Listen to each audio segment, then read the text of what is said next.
Hi everyone, it's Yvonne from Village Fabrics here. Welcome to the Village Fabrics at Home studio. This is where a lot of the design work gets done for the projects that we bring to Sewing Street.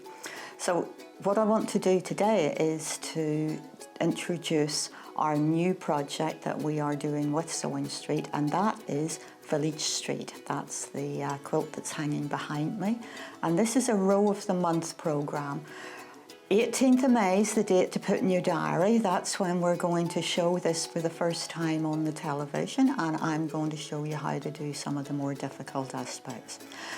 The whole project is going to take about 6 months. Once a month I'm going to be in your living room nagging you to get on with things and showing you how to do the more difficult parts. It's going to be a lesson each month really, because we show you different techniques.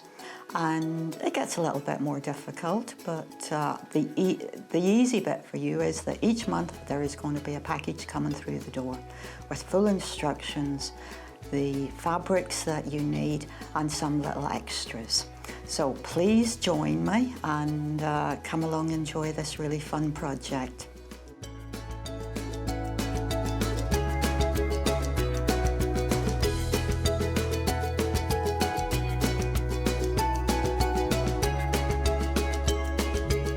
If you're a Sewing Street or Yarn Lane customer, no matter how many times you check out in one day, you will only pay one postage and packaging. So don't wait to add the item you want to your basket and check out.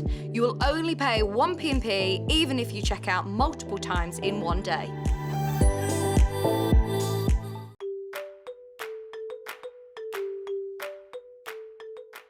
Hi, my name's Jules Mayouf and I'm really excited to be a guest designer on Sewing Street. Okay, I got into sewing through my grandma. I used to sit and watch her. She was a dressmaker, and I started off making toys, and then I was dressmaking myself, and from then I've done homeware and children's wear and all sorts of different things in between. I would say my top tip is to be kind to yourself. It's only fabric at the end of the day, and if things do go wrong, then you've always got your quick unpick. My claim to fame is that in 2012 I was a VIP driver with the Olympics, and I met some really interesting people who were very nice, and I'm hoping that I'll meet some very interesting and nice people on Sewing Street too.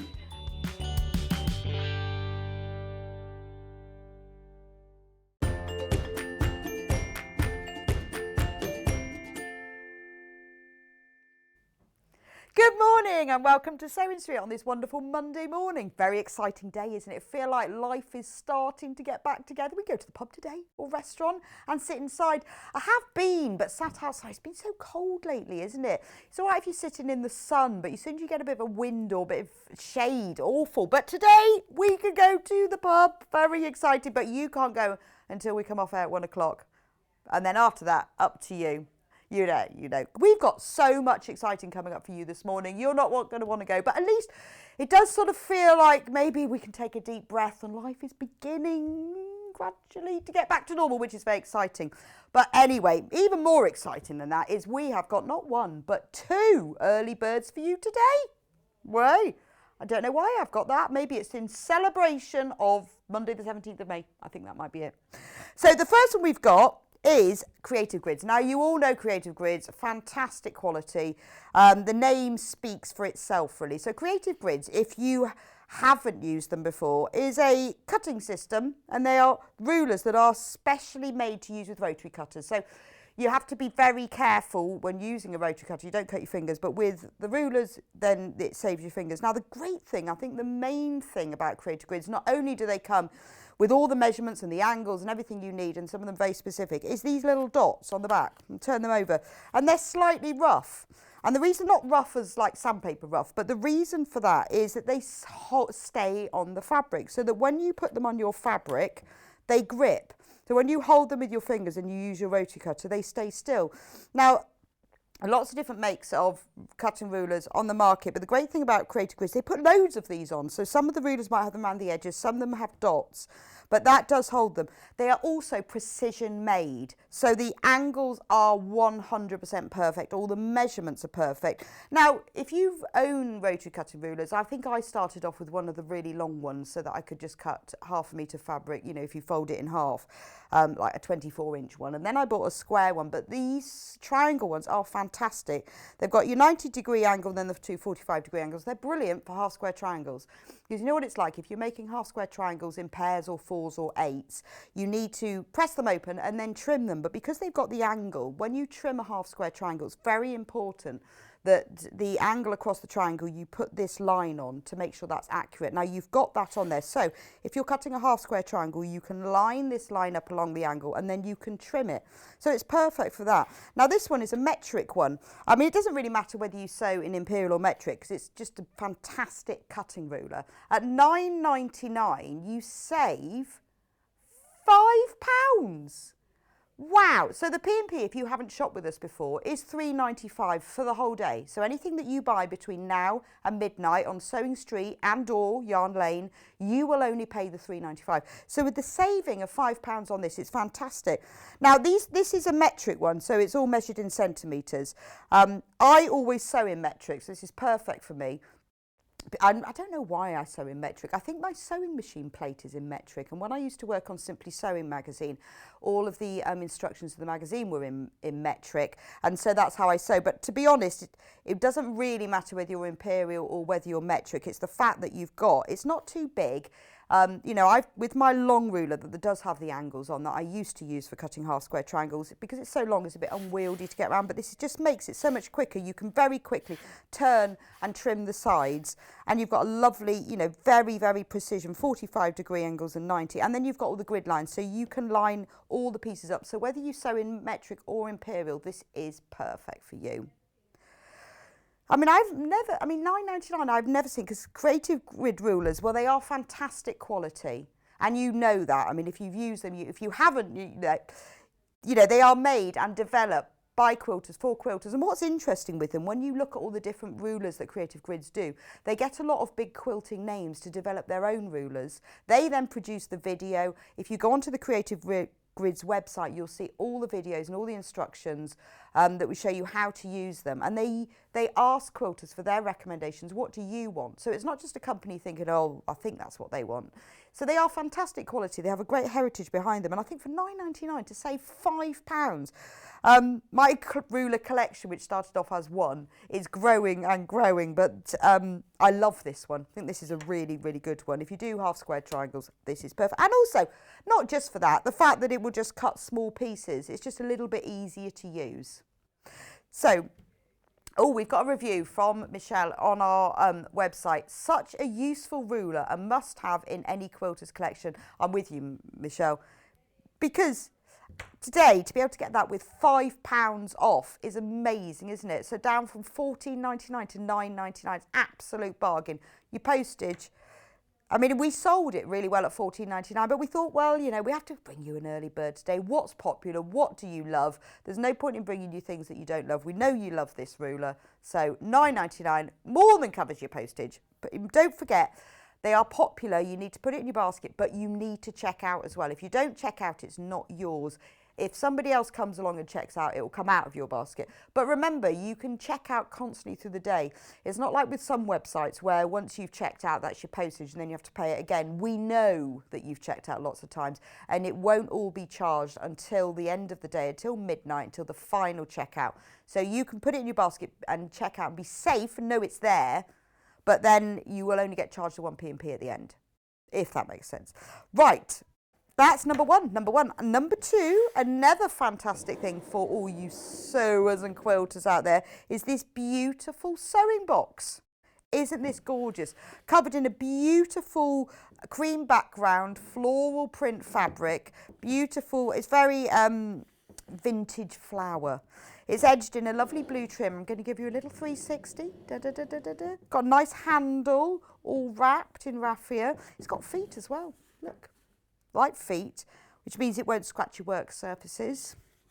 And then if we open it up at the front, you've got a magnetic clasp, just check it wasn't a popper, Nice and secure. Again, the flap is in this lovely fabric, and if you open it up in the top, oh, now I like that. You've got the normal acrylic tray that you would get in a sewing box with all the different compartments, but there's 2 holes in here. So you could put scissors through there. So if you were using this open or you wanted to hold things in there, then you could put scissors that would hold in. Obviously, you know, once it's shut, you couldn't, but that's fantastic. So although it's probably the handle to open it up, I think if I was using it, I would put things through it. And then inside you've got a lovely fabric lined inside, really plush. I mean, this is at £12.99. This would make a beautiful gift for somebody. So we have had this as an early bird before, so we are limited in stock. We have less than 10 of these left. I don't think we'll be having it back again. I think it was a bit of a one-off, but at £12.99, this is great for your starting off with your sewing collection, for putting your most important, most useful tools, sort of thing that you can keep on your coffee table in the living room, so that if if you're sewing in another room and you want to do a bit of hand sewing in the evening, or you've got several sewing boxes, it's perfect for that because it is beautiful. It's a really display piece. Also, great if you're going on holiday, maybe you're going off to the caravan or you're going to your holiday home, you can take this with you, pop it in the boot of the car, no one will notice, with everything you need in it. And, with the tray, you can put all your little bits and pieces. But it's also ideal as a gift. So maybe you know somebody who wants to start sewing, or you think ought to start sewing. You could fill it with a few bits and bobs, maybe a few fat quarters of fabric, pair of scissors, packet of needles, tape measure, pin cushion, put that all in there. What a lovely gift for someone. Or maybe you know someone who's buying a new home, going off to university, that kind of thing. Everybody needs a sewing kit. You could buy them the right things. Buy them a packet of the buttons and some nice needles, not the cheap, thick ones. If you have a look on the website, we have loads and loads of tools and accessories. We talk about them all the time, all the different things. And the basic things, if you bought them a packet of sharps needles, a tape measure, pin cushion, and a packet of pins as well, a nice dressmaker's pins, buy some few fat quarters. We've got some lovely fabric coming up in the rest of the show. Nice bundle of fat quarters, and then they're off with their lovely early bird. So 2 early birds, what a celebration. You just got to choose, but you can have both. Right, so coming up today, let's see what we've got for you on Sewing Street. 8 o'clock, very excited about that. We have got the William Morris mineral fabric. Now, if you were watching last Monday, you would have seen Delphine make the most fantastic quilt using some of this fabric. Now, we have got the whole range available for you in a bundle and by the half metre too. Oh, would you like to have a look at the bundle? Isn't that beautiful? I'll be talking to you about that in a minute and going through all the different colours and prints and patterns. We've also got some really beautifully selected plain fabric blenders that will go with it as well to sort of boost the stash. 9 o'clock, we've got lovely Jules on air with us, this is brand new, exclusive to Sewing Street, Friends Are Like Flowers cushion. It's a lovely fabric panel where you can make a cushion, you can pipe it, you can make little lavender sachets. She made the most out of our panels and she's made all different things. She's going to be demonstrating how to do the piping, how to do the zip, how you cut it out, what's on the panel. It's available in 3 different colourways. There's just 2 of them there. And we've got a special multi-bundle as well. It is a beautiful panel. It is brand new on air today and it is exclusive to Sewing Street, which is fantastic. 10 o'clock, we have got our favourite floral fabrics. Well, that's difficult to say, isn't it? Our favourite floral fabrics. Oh, I can't do that without the fabrics. And we've got a lovely choice of different florals, plain fabrics in floral colours and mixes, a few floral patterns. Anyway, if you like floral fabrics, you are going to love the 10 o'clock hour. 11 o'clock, Jules is back with us with a pumpkin bag. It's a lovely pattern from Love from Beth to make a pumpkin bag. It's not a bag to put a pumpkin in, it's a pumpkin shaped bag. I put a plant in ours, but you can use it for fabric, for treats, for gifts. You can use storage, pegs, all sorts of things. Jules is going to be showing us how to make that, and we've got many different. We can buy just the pattern. We've got the pattern with different fabric bundles. It's a lovely, quick, easy make that I think you'll love. And at 12 o'clock, we've got Yarn Lane now. This is something new. I've been asking you since I launched Yarn Lane back in November, what do you want to see? Obviously, we do knitting and crochet, but yarn is not just knitting and crochet. It's many, many other things too.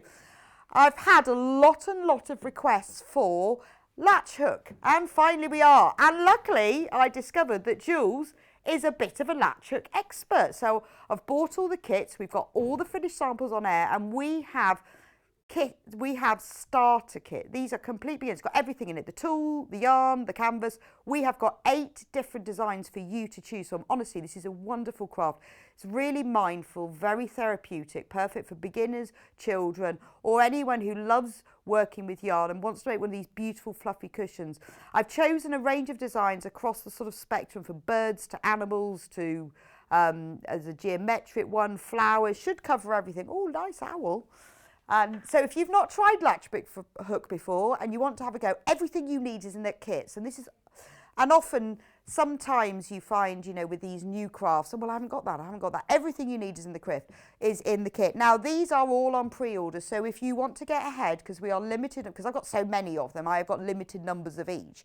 You need to go on to www.yarnlane.com, click watch live on there and scroll down, and all of those cushion kits, as you can see, are all there to pre-order. I have even bought the pre-made cushion backs that have the zip already inserted in them. So if you want to do the latch hooking but you really don't fancy putting in a zip, or you haven't got the fabric to make the back, we are selling the back with the zip already in it. Make it easy peasy, because I want you to concentrate on this new technique and not be worried about making up cushions and zips. So that's Yarn Lane. Same P&P as us, so if you've bought one of the early birds, your P&P's all covered. Then you just go across. We have a separate website and a separate phone line, but do remember that we are limited on some of them, because I wanted so many. I wanted you to be able to choose your favourites. So there are not masses of each kit, so if you want to get ahead, buy your kit now and watch Jules, and she is going to show you from scratch how to do latch hooking, and it's a wonderful technique. Right, so if you want to shop on Sewing Street, if you haven't joined us before, then welcome to the Sewing Street family. We are a wonderful family of sewists and crafters and quilters and dressmakers, really friendly, lovely group of people, and you message us in all the time. You share your photos on our fan page. It's so nice to be with all of you. So if you're new to us, then welcome. I think you will enjoy it. Even the more experienced stitchers always learn something from us. We have lovely guests on air who are absolute experts in their field, and will show you how to do things. You can always message us. You can message the studio. You just email studio@sewingstreet.com. If you want to buy with us, the easiest way to do it is on the website. So you go on to www.sewingstreet.com. Now, the easiest way, if you're buying from products that we'll be selling on the show, is to click on Watch Live and then scroll down below that. You can see, look, there's the 2 early birds that are there already. And if you scroll down further, all the products that we will be selling today are on there. If you want to buy other things, so say you think, oh, well, yes, I've bought that, but I need a new pair of scissors, I want some pins, or I need a zip, or I just need 1/2 metre of cream fabric. If you look along the top, you will see all the different sections, sewing machines, fabrics, tools, all the different things you need. So you can click on there, put things in your basket, as well as clicking on the Watch Live and seeing what's on the show. It's just an easier way of finding it. But then you can buy the extras, because what we find is maybe somebody will buy a fat quarter bundle, but they want a new pair of scissors, or they've run out of glue refills for their pen, which I did yesterday when doing EPP. I ran out of glue for my glue pen. How annoying is that? So if there's that kind of thing that you want, then you can pop all of that into your basket. But if you would rather speak to a real life human being, we do have a call centre. It's a UK call centre. In fact, it's just around the corner from us. Really, really lovely, helpful group of people. I should know, because I'm often phoning them for an order. They're so helpful. So if you've got any questions about, I missed that. What did they say about the colour? What about this?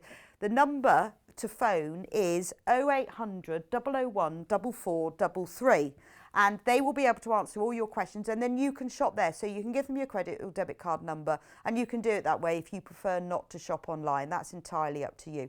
But they are really helpful, and quite often, you know, they will send questions through to us where people aren't sure about different things. So if they don't know the answer, they will find out the answer, and one of us will be in touch. But please do message in today, because we love your questions, we love your comments, or we love hearing from you where you say, I've bought that, I used it for this. Send us your photos as well, because yes, we are a shopping website and we are shopping TV, but we're also a big sewing community, and all of us who on air, who present, and all the guests, we are sewers, sewists even, and hopefully we'll be able to help you. But we all like to share what we've done, and people always have interesting ideas, and they do slightly different things with our products. So please do share. Anyway, it's William Morris hour. So look, this was the beautiful quilt. Now, sadly, we don't have any of the kits left, but this is the quilt that Delphine made for us last week, featuring some of the William Morris mineral collection, which I have here, and also the Orkney collection, which I have a little bit left of. Now, the mineral collection comes from the William Morris archives, but what they've done is they've taken all of his traditional prints and patterns and design, and they've pared it down. They've pared it right back into a neutral palette, as you can see. But they've been very careful to maintain the William Morris integrity. They've kept the patterns and the prints of his original designs, but just pared it down into a neutral palette. So all the values of the designs, the craftsmanship, the way that he designed, I mean, he's just a genius, isn't he? He expertly executes every single design he does. And, you know, we all know William Morris, we can see it. And he does it in lots of different colourways, sort of teals and navies and coral peaches are his colour palette. But I think this is beautiful because it's pure simplicity, isn't it? And it's very sophisticated, it is neutral, it is pared down, but it is very quintessentially William Morris, and it is beautiful. Now, we have got here a mega bundle for you. 7 metres, so you've got 14 half metres of fabric here. 14 half metres of fabric, but one of them is free. So you're only paying for 13 of them. And that is the special offer with our William Morris bundle. So should we have a look at them? Don't even know where to start, really. I don't really want to mess up the system, but there we go. But aren't they lovely? This one, now they are going to be available by the half metre as well, but we're going to go through each of them so we can look into at the mega bundle. So this one is beautiful. It's a really lovely, it's like sort of plum aubergine shades with a taupe coloured background, featuring very William Morris prints, all the ones that you're aware of, the kind of the pomegranate look, the trailing vines. But that's just gorgeous, isn't it? Now, they are obviously, all of the fabrics are your normal quilting width of 112 centimetres, 44 inches wide. Beautiful quality. They're free spirit fabrics, so they are beautiful quality fabrics. 100% cotton, and they have a lovely drape and finish to them. And you know, if you do buy these fabrics, but quality fabric, you do get a much easier to cut and press and sew because of the way that they're woven and they're printed. They're quality fabrics and they're smooth, and they are made for quilters. But this one is beautiful, isn't it? What is this one called? I don't know. That's just one of them in it. Well, we do them by the half metre. We'll tell you what they're all called. I'm just going to start again. So remember, in the bundle, they are all half metre pre-cut. So we've pre-cut them all. They're all stacked up in the warehouse ready to go. So if you buy multiples of this bundle, if you decide you want more than one bundle, they will be pre-cut into half metres. If you want more than half a metre of something, then you will have to buy them separately by the half metre, and then they will be cut into the length you require. But if you buy them as the bundle, they have already been cut, they're all stacked, ready to be sent out to you. You will be sent them as half metres. So this one is lovely. It almost has a slight sheen to it. Again, it's got that taupe background, and then it just features shades of ecru and deeper taupe all over it. But it's got the lovely print of the trailing vines and the oak leaves. But it is a really lovely neutral. So, I mean, this would be fantastic just for any blender, or maybe you're making sashing or borders things and you just want a neutral colour behind it, but with a little bit of interest and print as well. That's the one for you. I love that. I mean, every single one of these, well, obviously it's a whole fabric collection. You know, you don't have to be a quilter to love William Morris. I love this one. So this has got a very mid-grey colour background, and look, it features all these tiny little acorns all over it. So you've got leaves and small flowers, and then these little acorns. If we're getting really close, can you imagine if you were doing a bit of EPP with this? You could cut it so you had a little acorn in the middle of each one. And that's what's beautiful about his prints. When you look at it as an all over, it just looks like a neutral coloured print. But when you get closer, you see the level of detail. Well, it is William Morris, isn't it? And that is what you expect from him. But I think it's very clever with this mineral collection that they have taken the palette and pared it down into neutral tones so that this will go with any interior. At the moment, what's really in with interiors is this whole neutral palette. Is that we are finding that when we're selling fabrics, what people are buying, it's mostly the neutral colours, in particular grey. People have come away more from the beiges and then moving into the greys. It's the neutral palette because then you can colour this up with single accessories. But you know, if you made this as a, you might want to make a whole quilt, you make it for your bed or a lap quilt or a throw in the lounge, it will go with anything. This one is lovely. It's a very, it's like his duck egg blue, but a very pale version. It's more like maybe blue tit egg blue. I don't know. I think of it as a very, very pale egg blue.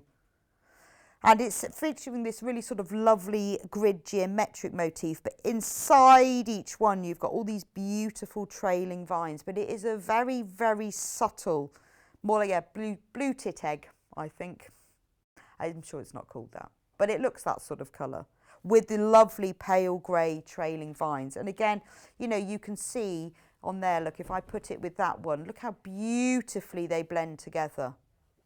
So any of your quilt patterns that you've got, what's lovely in here is that you have got a mix of light and dark tones. So say you wanted to do a log cabin design with this, there is enough mixture of light and dark for you to be able to achieve that. Because I think log cabin looks the most stunning when you use very contrasting shades of light and dark, and then the dark steps stand out even better. But isn't this lovely? I mean, you don't even need, you know what's lovely? You could just cut squares and sew these together. This is the same as that grey one. So you've got that acorn print, but in a navy colour as well. So I think sometimes when fabrics are this beautiful, it does mean your quilt doesn't have to be so complicated because the fabrics are what are doing all the hard work for you. But this one's beautiful. If you look at it on the overhead there, but let me put it next to the grey one, you can see, look how beautifully that they go together. I really want this bundle, really want it. I can feel a door curtain coming on. I've got real problems with my front door, all the wind's coming through, it's terrible draft. And honestly, you can hear the wind coming through the side of it, and it's like a bit like a weather vane, depending on the weather, is whether the door will shut or not. And actually, we've had to look into it. It's really expensive. I'm thinking, actually, shall I just make a quilted door? Because in the olden days, people used to make quilts and hang them on their front door. So I'm going to make a door curtain and actually quilt it like a proper full-on quilt. Then I won't need to buy a new door. Let's have a look at another one of the pale ones. Oh, now this is lovely. Much lighter. This has got not a white or a cream, but in a crew background. But again, this is very pared back neutral. It's not cream at all. It's greys and it's ivories. The lovely, the colour that you think of and know with the teal that William Morris always uses, but a much paler version of it. If I show you against, I'm just going to show you one of the fabrics from another collection, how you can see this is very William Morris teal. That will be coming up in a minute. We have got that one for sale, not in this bundle. But as you can see, this is the more paler, the pared down version of the original William Morris teal. So if you have William Morris fabrics already, these go together beautifully, which is shown by the quilt that we did last Monday, because the quilt combines the mineral collection, which is this paired neutral, with the Orkney collection, which is the more traditional colours, and those two palettes went together beautifully. So this one, again, you've got his sort of coral peach, but a paler version of it. Beautiful fabric. Love that one. And there are a lot, unsurprisingly, of these in baskets. Please leave one for my door.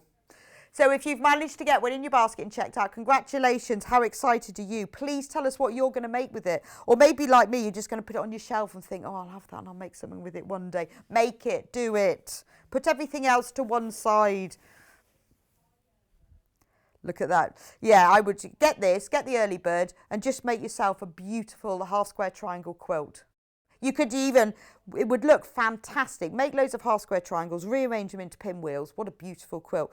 Use one of the paler ones for the sashes and the borders to make it go a bit further. In a minute, I'm going to show you, we've put together a bundle of plain colours that go together beautifully with this. So make this go further. Use the plain fabrics for the sashings and the borders, or the other side of your half square triangle. So these prints would look beautiful on one side of it. The other side of it, use a plain. It goes twice as far.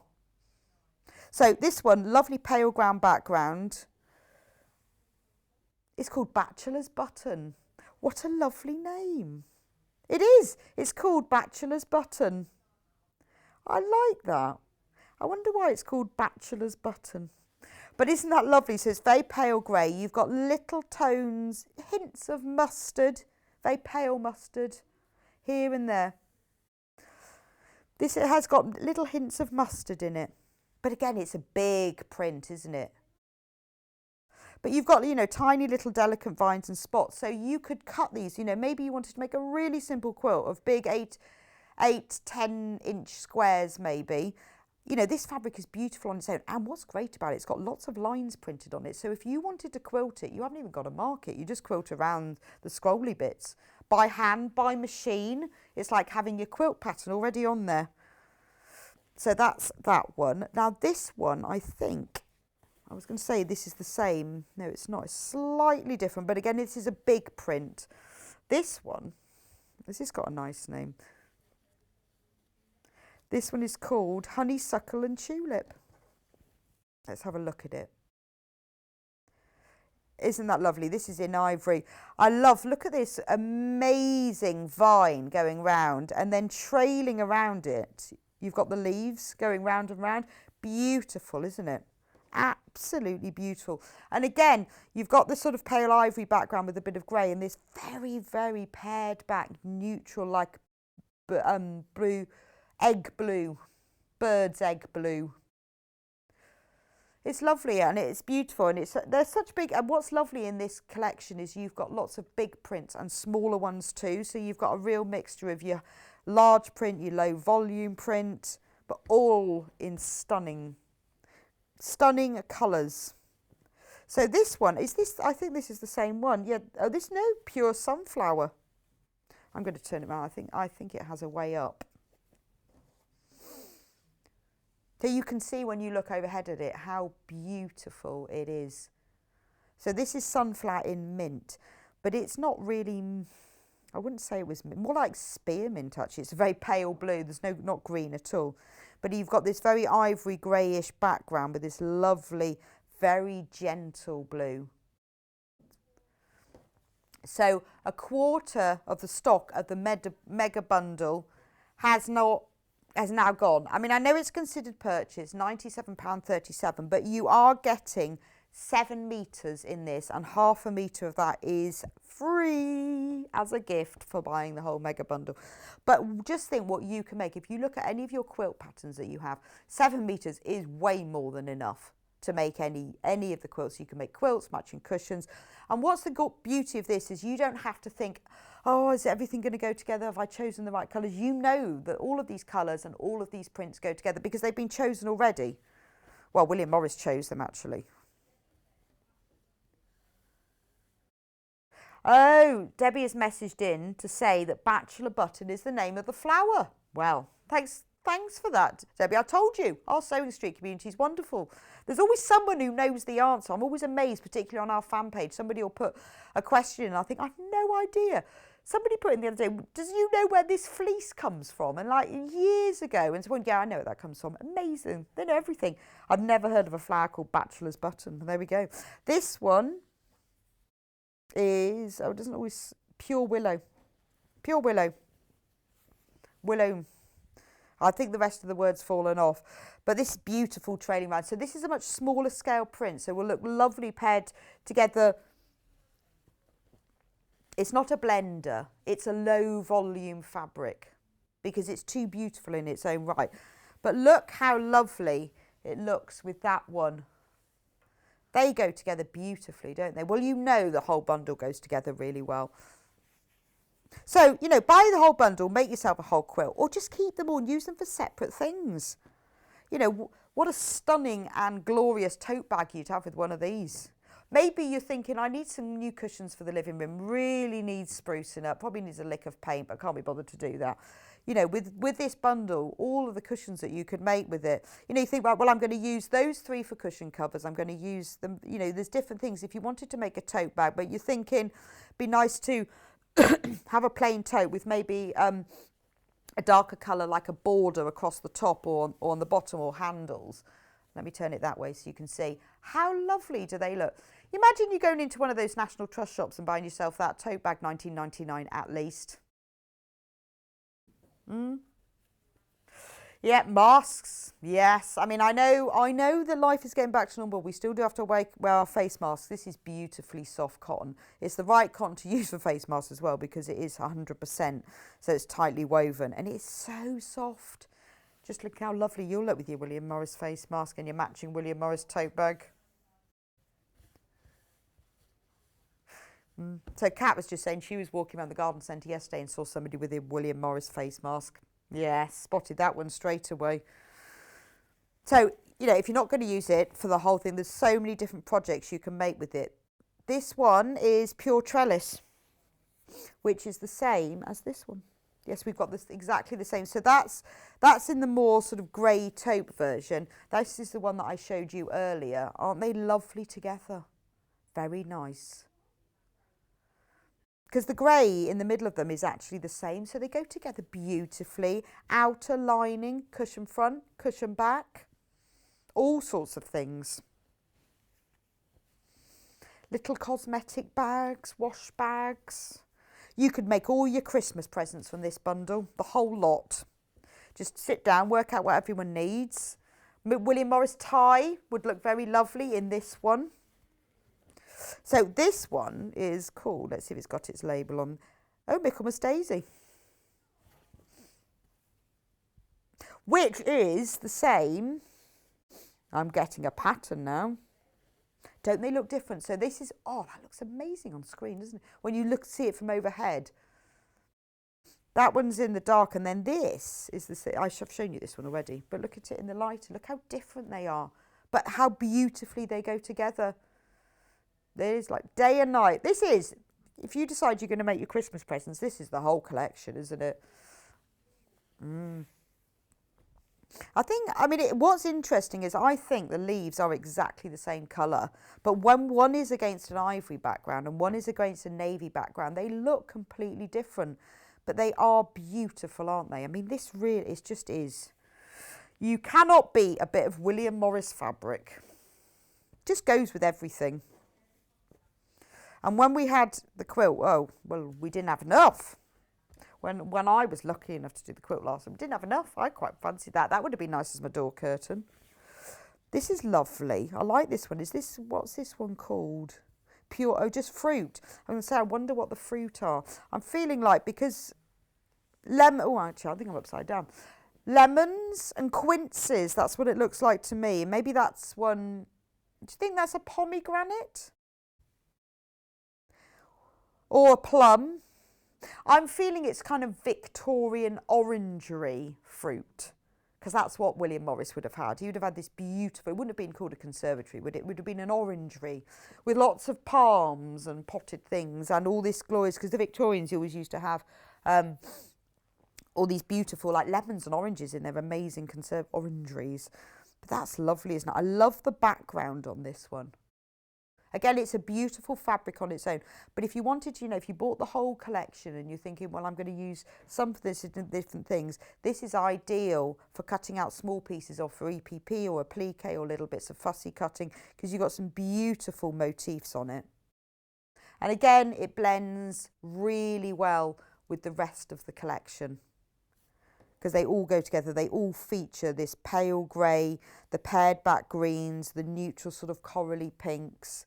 There's nothing that's really sort of shouting out at all. It's nice and calm. It's nice to have a calm fabric collection. Now, I love this one. This is this beautiful one that I showed you earlier in the other colourway, honeysuckle and tulip, where actually looks completely different, doesn't it? because that trailing vine here that goes all the way up with all the leaves, the acanthus leaves going round it, really stands out in this one, doesn't it? It does look like wallpaper. It really makes you think of that beautiful, incredibly expensive William Morris wallpaper. Well, you make yourself a whole quilt of this, hang it on the wall, got your own removable William Morris wallpaper forever. Or even, you know, there's enough, you know, in half a metre to make the front of a pillowcase. Maybe on your bed, if you've got neutral coloured bed linen, but you want to give it a bit of colour or a bit of style, then with half a metre, you've got enough for the front. Use a different colour for the back, or just use a plain for the back. That would look beautiful on the bed. That is William Morris, isn't it? It just is. The colours, the pattern, the style, this size of print. And I think it's lovely that they have taken the William Morris designs. They've been very careful to keep the integrity of his colour choices. And yes, they could have pared it down, or they could have increased the colour intensity, but they've gone back to his original designs and his drawings and his colour palettes.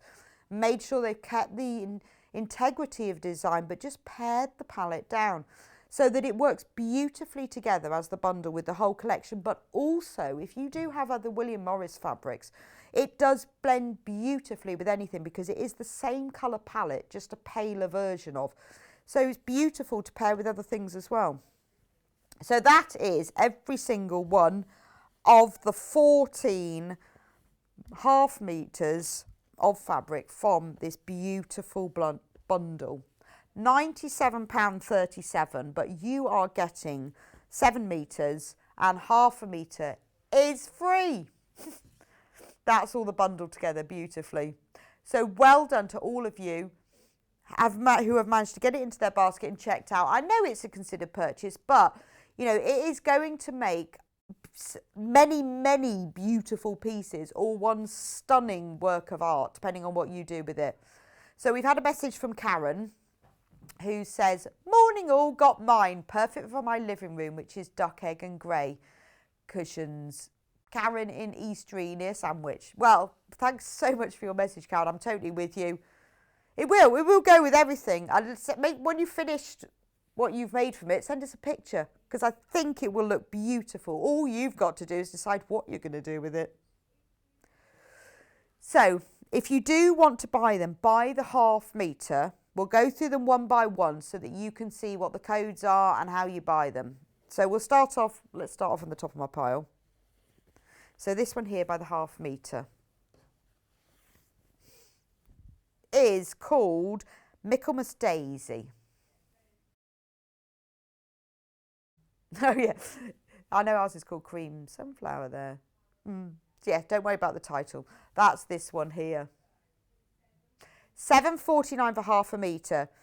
You know, and that's very, very competitively priced. This is what you would normally expect to pay for a designer fabric and a high quality fabric. So you've got the quality of the actual design itself, but also the quality of the fabric. It's 100% cotton. It's 114 centimetres, 44 inches width, half a metre of this, and it is beautifully, beautifully soft. You know, look, it has a beautiful drape to it. Now, the beauty of buying by the half metre is we cut it to order. So if you think, well, I really want to make a shirt from this, I want to make a blouse, I want to make a summer's dress, whatever it is you want to make, maybe you want to make some cushions or pillows, or you want to make a lot of different things from this. If you want more than that, so say you think, well, I need 2.5 metres, put 5 units in your basket and we will cut it as one continuous length. You won't be sent 5 half metres, you will be sent 2.5 metre length, whatever you want. If you want 7 metres, put 14 units in, for example. But that's the beauty of this. It is beautifully soft. I know I said it's quilting weight fabric, it is, but it doesn't have to be used for quilting. It can most easily be used, works beautifully for dressmaking. I've made a lot of dresses in quilting weight fabric, particularly because it drapes really well and it presses well, and it's pure cotton, so it breathes well as well. But used for dressmaking, homewares, quilting, whatever you like, but it is beautiful. And if you want it by the half metre, remember, we will cut it to order. The bundle that I showed you earlier, that is already pre-cut and waiting on the shelves of our warehouse for you. But if you now order by the half metre, you will be sent it as a continuous piece. Shall we do its friend colour?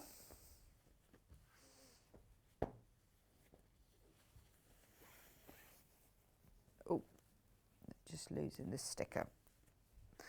I don't know which way. I think it's that way up. Yeah, it is. I can tell from the selvage. So there it is in navy. £7.49. So if you want that, you can either click on add to basket or write the number down and phone up on the phone line. And there's the number there on the screen, 0800 001 4433. You can add them all to your basket as I go through them and then check out at the end. Do remember to check out because even if it's in your basket, it won't be yours. So pop them all in now. So that's Michaelmas Daisy, which is called Sunflower in blue. Right, let's do fruit next. I love this one. Yeah, this is the only colourway that we have in this print. So pretty, you know, even for like a little girl's dress, because all the fruit on it is so pretty, isn't it? I think it would make a lovely man's shirt though. Really quite stunning. Nice pair of linen trousers when you go on holiday. How lovely would that look? But, you know, if you wanted so do think about it for dressmaking because it would look lovely. Make a really nice blouse. And again, it's very, very soft. Or, you know, maybe you've got lots of other fabrics in your stash and you just want one of these. You just want a couple of meters of it. We will cut it to order. So that's the one that's on the screen at the moment. Let me just fold that one. Oh, I know, we've only got 20 minutes left. Where's the time gone? Should we do this beautiful one that me and Kat love? We love this one.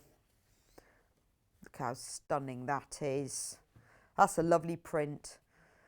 So again, you know, if you want to buy more than half a metre because it is a big print, it is stunning, then you just put more.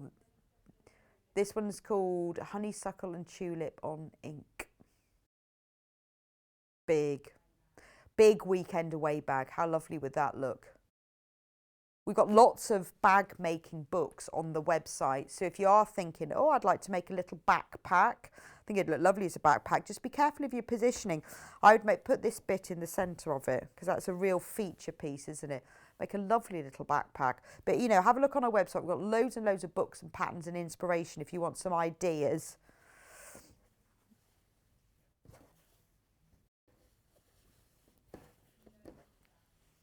Oh, lots of that one have just gone into baskets. Not surprised, we love that one. So let's do one of the neutral, the smaller patterns, which is this one.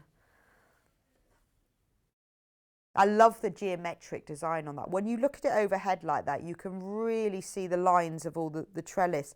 And the lines between each one aren't straight lines. They're like little crosses and dots and then trailing vines. Beautiful, that one. So you've got a lovely taupey coloured background to that and grey. And I think I've got that upside down actually. What's a good thing when you buy this and you get it back home is have a look at the selvage. If you are like you thinking which way up it is. The selvage, I'll show you if I do it that way. Can you see? The selvage runs, the way you read the selvage runs the direction of the fabric. So if you're ever not absolutely sure which way the pattern is running, keep the selvage on until you've decided. But I would say when you're using this fabric, cut the selvages off and keep them because they are lovely. They've got all the William Morris logos and words on them and all the colours. Lovely to sew onto other things. I always keep all my selvages and then sew them all together. Make lovely things, but particularly things like the William Morris selvages. Now, this is the same fabric, but in the lovely bird's egg blue. It's a new colour, that is. Bird's egg blue colourway. I'll put it that way up. I'm going to move my little sticker out of the way. There we go. That's very subtle, isn't it? Really, really subtle. So you just got to think what you're going to make it. I'm thinking makeup bag with this. It's a beautiful colour. It's a smaller print.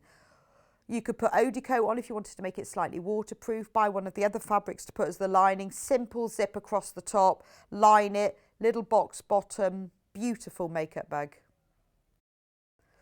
Yes, the only mistake you could ever make with this fabric is not using it. You know what we're like though? We put it on our shelf and we go, oh, that's too lovely to use. That's too lovely. And then you think, why don't I just use it? It's beautiful. It's just the thought of getting it home and getting your rotary cutter out and going, right.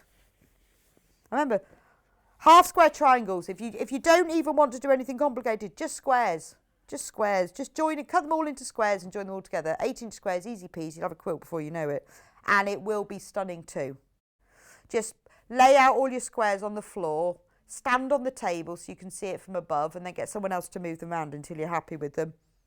That's gorgeous, isn't it? Very, very subtle. Just a pale, neutral, like a taupe colour background. All ivory. Shirts make a beautiful shirt.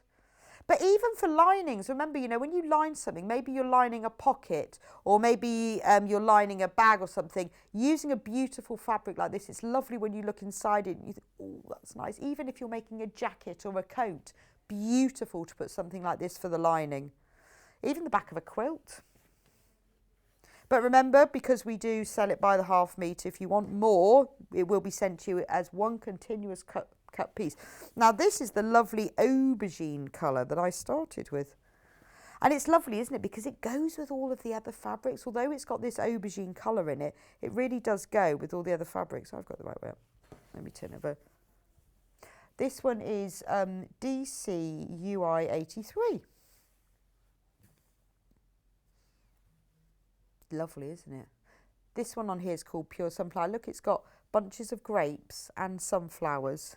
When you look at it really closely, you see more and more designs. Again, I think this a little backpack would be lovely in this, or just a little clutch bag, small handbag, because it is lovely. Or many, many face masks. So when you look at the background of it, it's got like a slightly textured print effect to it. It's just like a slightly, if you look, where's my finger?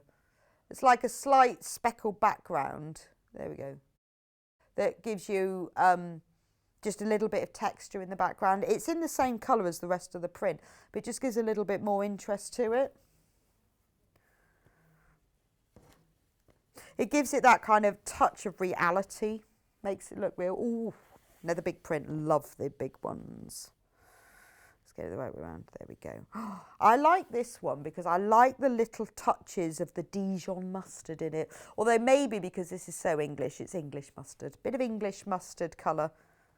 And it's so the movement in this fabric and this design is fantastic, isn't it? You can almost feel, it's like waves, isn't it? They're obviously not waves because they're leaves, but you feel that movement. I mean, this is a genius, isn't it? This is a genius of design and print and style who creates things. You can imagine him with his brushes just creating this beautiful swirl because you can feel the movement in this.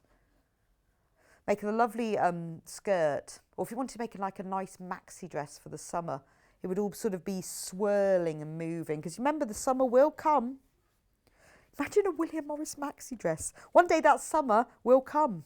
It was a little bit warmer this weekend. Oh, boy, did it rain, though. It was like torrential. I was walking the dog. Lovely, sunny, going through the fields in my wellies. Next minute, absolute downpour. I don't know who looked worse, me or the dog by the time we got back. She just looked fed up. Well, I think we both did. We both walked back in the house going, oh, God. Oh, not going out there again. Yeah, stupid idea. And the dog was really muddy and I was just really completely wet. Anyway, when that doesn't happen, how about a William Morris maxi dress? You don't often see those, do you? But looks stunning. Get your maxi dress pattern out. Buy the fabric for it. This one is lovely. Same as the... I've shown this one already in the aubergine. This is the same, just in case you want to buy them together. This is the same as the aubergine one. Remember, all of these are on the website. So if you think, what was the one that she said 3 fabrics ago? Just go onto the website, click on Watch Live, scroll down, and below that you will see little pictures of all of these so you can remember. Because you've probably gone, oh, and I like that one. Now I can't remember which one I wanted. This one is lovely. It's in that lovely bird's egg blue colour background. It's like the bunches of grapes and sunflowers. And the next one, because so many fabrics. Again, this beautiful, big, swirly print. Completely different in a different colour, in this much paler, more neutral colour. But same as this one.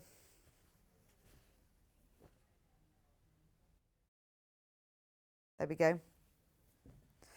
Right, so that's that one. Then we've got the oak leaf, the acorn and oak leaf one. I really like this. I just love the fact it's got those little acorns on it.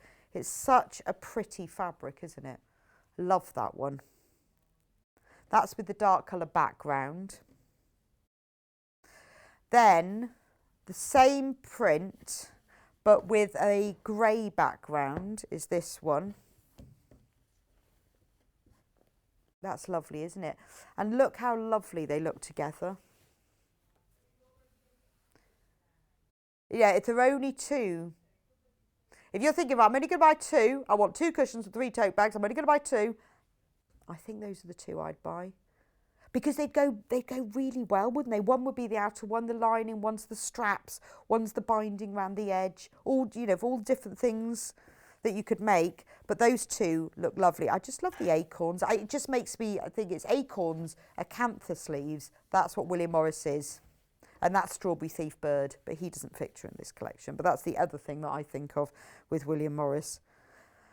And then final fabric in it is this beautiful, very neutral tone. But what I love are these large flowers that are placed very geometrically across the print.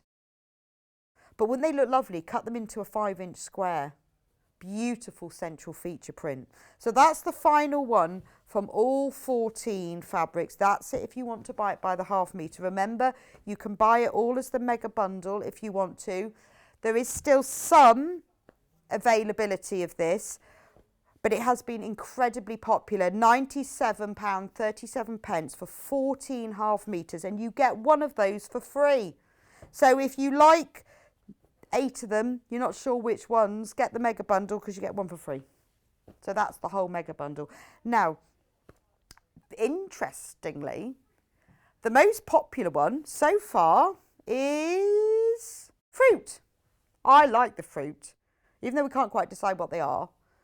Lemons, oranges, and I think there's a bit of pomegranate going on in there as well. That is the most popular one so far. By the ½ metre, that is. Now, yes, Kat and I the other day sat down together and we said, if I was going to buy this bundle, what would I want with it? We decided to make it go a bit further, we would want some plain fabrics to go with it.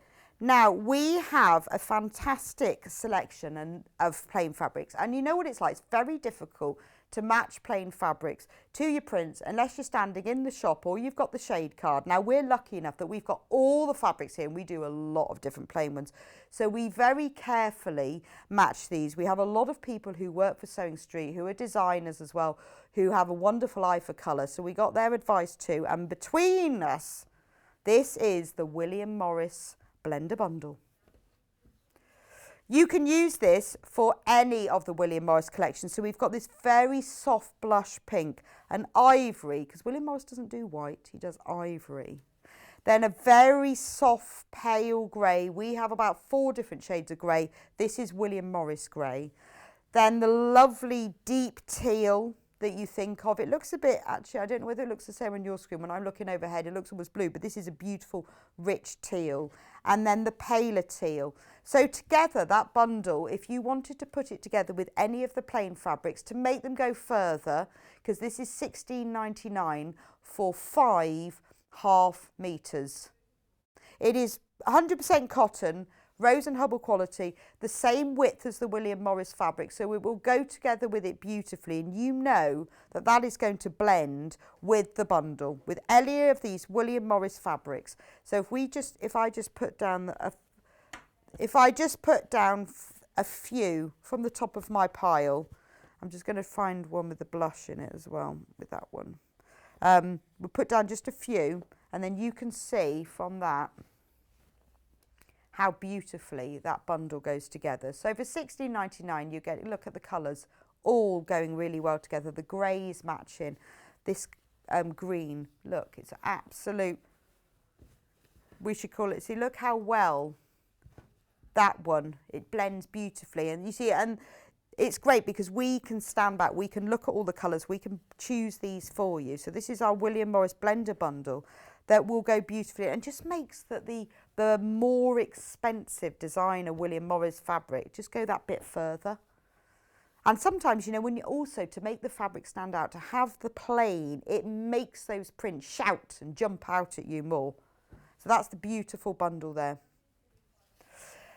We can also do some of them by the ½ metre, which I have here. So if you're looking for some neutral fabrics, these aren't the ones in the bundle, but if you're looking for some neutral plain fabrics to use for sashes, borders, binders, linings, outside, whatever it is, but you want to use them to go, we've chosen this neutral selection to go with them, but these are available by the ½ metre. So we've got the lovely pale grey, which is more of a silver colour. That's that one there. That's the one that's on screen. It's just £3.49 for ½ metre. It's Rose and Hubble fabric, 100% cotton, quilting width, 112 centimetres, 44 inches width, £3.49 for the silver grey. The next one is this lovely tan, and it's not like your American tan, it's not orangey, it's just that real warmth, the warm colours that you see used in the William Morris fabrics. Again, £3.49 for ½ metre. Now we are selling it by the ½ metre, so if you want more than a ½ metre, it will be cut to order. And you have to put it in your basket in units of ½ metre. So if you want 1.5 metres of that, put 3 in your basket. The next one that we have is called beige, but it's more like a soft sandy colour. It's one of those lovely neutral colours that sort of goes with everything. But every print from this bundle will go with this one. £3.49 for ½ metre. But all the prints will go with this lovely, very, very soft, almost like a sand colour.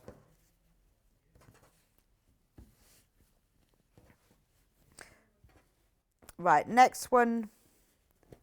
The next one, WNLJ10. Is a really, it's vanilla. I was going to say it's a very pale cream, but it is vanilla. It's vanilla ice cream. And we've put, I mean, obviously these are all plain fabrics. So because we said William Morris doesn't use white, he uses whites, vanillas, creams, ivory. Doesn't use white. So this is vanilla. So it's a very, very pale cream, but it is just the colour. Sorry, sorry. It's the colour of like quality vanilla ice cream, not your cheap vanilla ice cream that's a little bit yellow. It's your very expensive quality Cornish vanilla ice cream. And then this one is ivory. So just a very, very lovely subtle pale shade. Now you can see, so that's the ivory. If I put that with vanilla, you can see the difference. It's just a little bit darker, but it's not rich. It's not clotted cream. It's not that depth of cream. It is expensive vanilla ice cream, without the vanilla pod seeds in it, obviously. And this is ivory, so it's not your stark white, it is softer. It's just if you don't want the real stark brightness of white, but you just want something a bit softer, that's ivory. And then finally, shall we do those other 4 fabrics? We have got this one. So, they sold out on pre-order. So from the Orkney collection, we have 1 fabric left by the ½ metre. That's your beautiful corals. Now that will go with anything from the Mineral collection, because all of William Morris's fabrics do go together. Look at those fabrics in the Mineral collection, how beautifully they go together with this. So if you just wanted to buy ½ metre or you want a little bit more of this, this is the only one that we have left now from the Mineral collection. We have to go. We have to go. I know we've had to rush these last few, and I haven't even shown you my lap trays and manicure cases, but we will bring them back in the Floral Hour so we can show them to you. Coming up after the break, we've got Jules with us showing us how to make these beautiful cushions, brand new, exclusive to Sewing Street panels, absolute bargain at £9.99 a panel. Don't go anywhere unless you just make a cup of tea, and we will see you back here in just 2 minutes with Jules.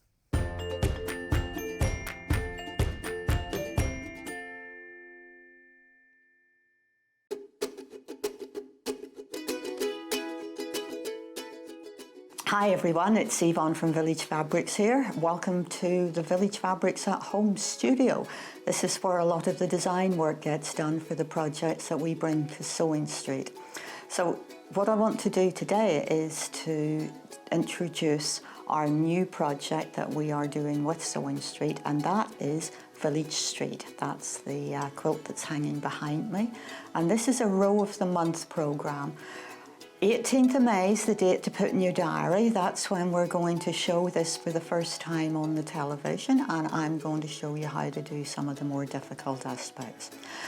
The whole project is going to take about 6 months. Once a month I'm going to be in your living room nagging you to get on with things and showing you how to do the more difficult parts. It's going to be a lesson each month really, because we show you different techniques and it gets a little bit more difficult, but the easy bit for you is that each month there is going to be a package coming through the door with full instructions, the fabrics that you need and some little extras. So please join me and come along and enjoy this really fun project.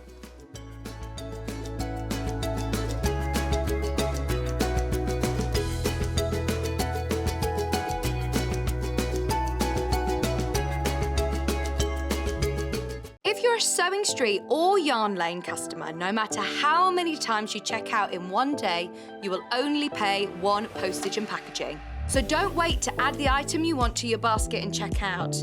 You will only pay one P&P even if you check out multiple times in one day.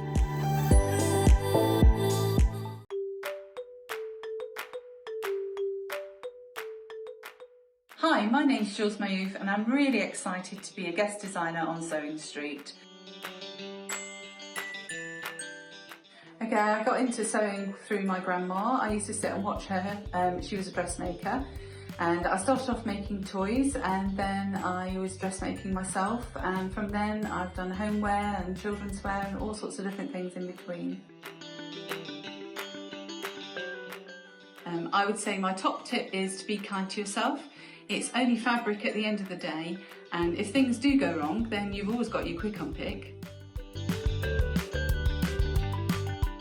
My claim to fame is that in 2012 I was a VIP driver with the Olympics, and I met some really interesting people who were very nice, and I'm hoping that I'll meet some very interesting and nice people on Sewing Street too.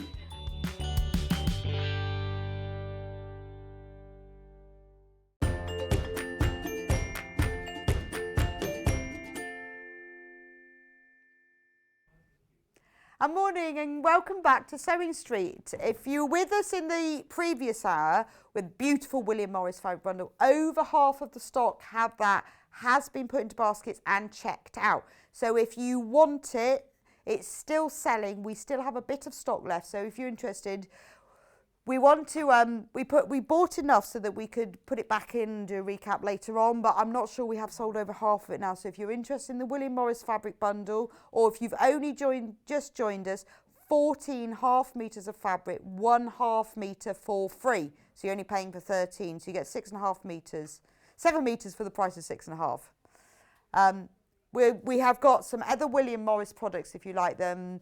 But in the next hour, we'll run through those because we ran out of time. We just spent too long. Well, I spent too long looking at them going, oh, isn't that lovely? So we will have a look at them in the next hour. Anyway, we've got Jules on with us this morning, which is great. And 3 brand new panels exclusive to Sewing Street. So these panels, should we open up one of them and have a good look? Have a good look. It's a big panel.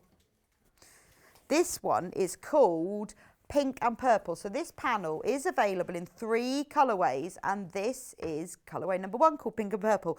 So you have got, this is only £9.99. Let me get a tape measure because I want to see how big these squares are. So you can make, well, it's up to you. You can make, it says cushion front and cushion back, but to be honest, if you wanted to make a tote bag, you could make that with that. It's up to you because the panel, it doesn't come with instructions because it's up to you what you do with it. So this measures, should I do it in inches to start with? This is a funny tape measure. The end is not quite on the end. 17 inches. So they're 17 inches square. So if you use a 1/2 inch seam allowance, you've got a 16-inch cushion cover. 1/4 inch, you've got 16.5. So it says on it, this is the cushion front. If friends were flowers, I'd pick you. Perfect gift for a friend or for yourself.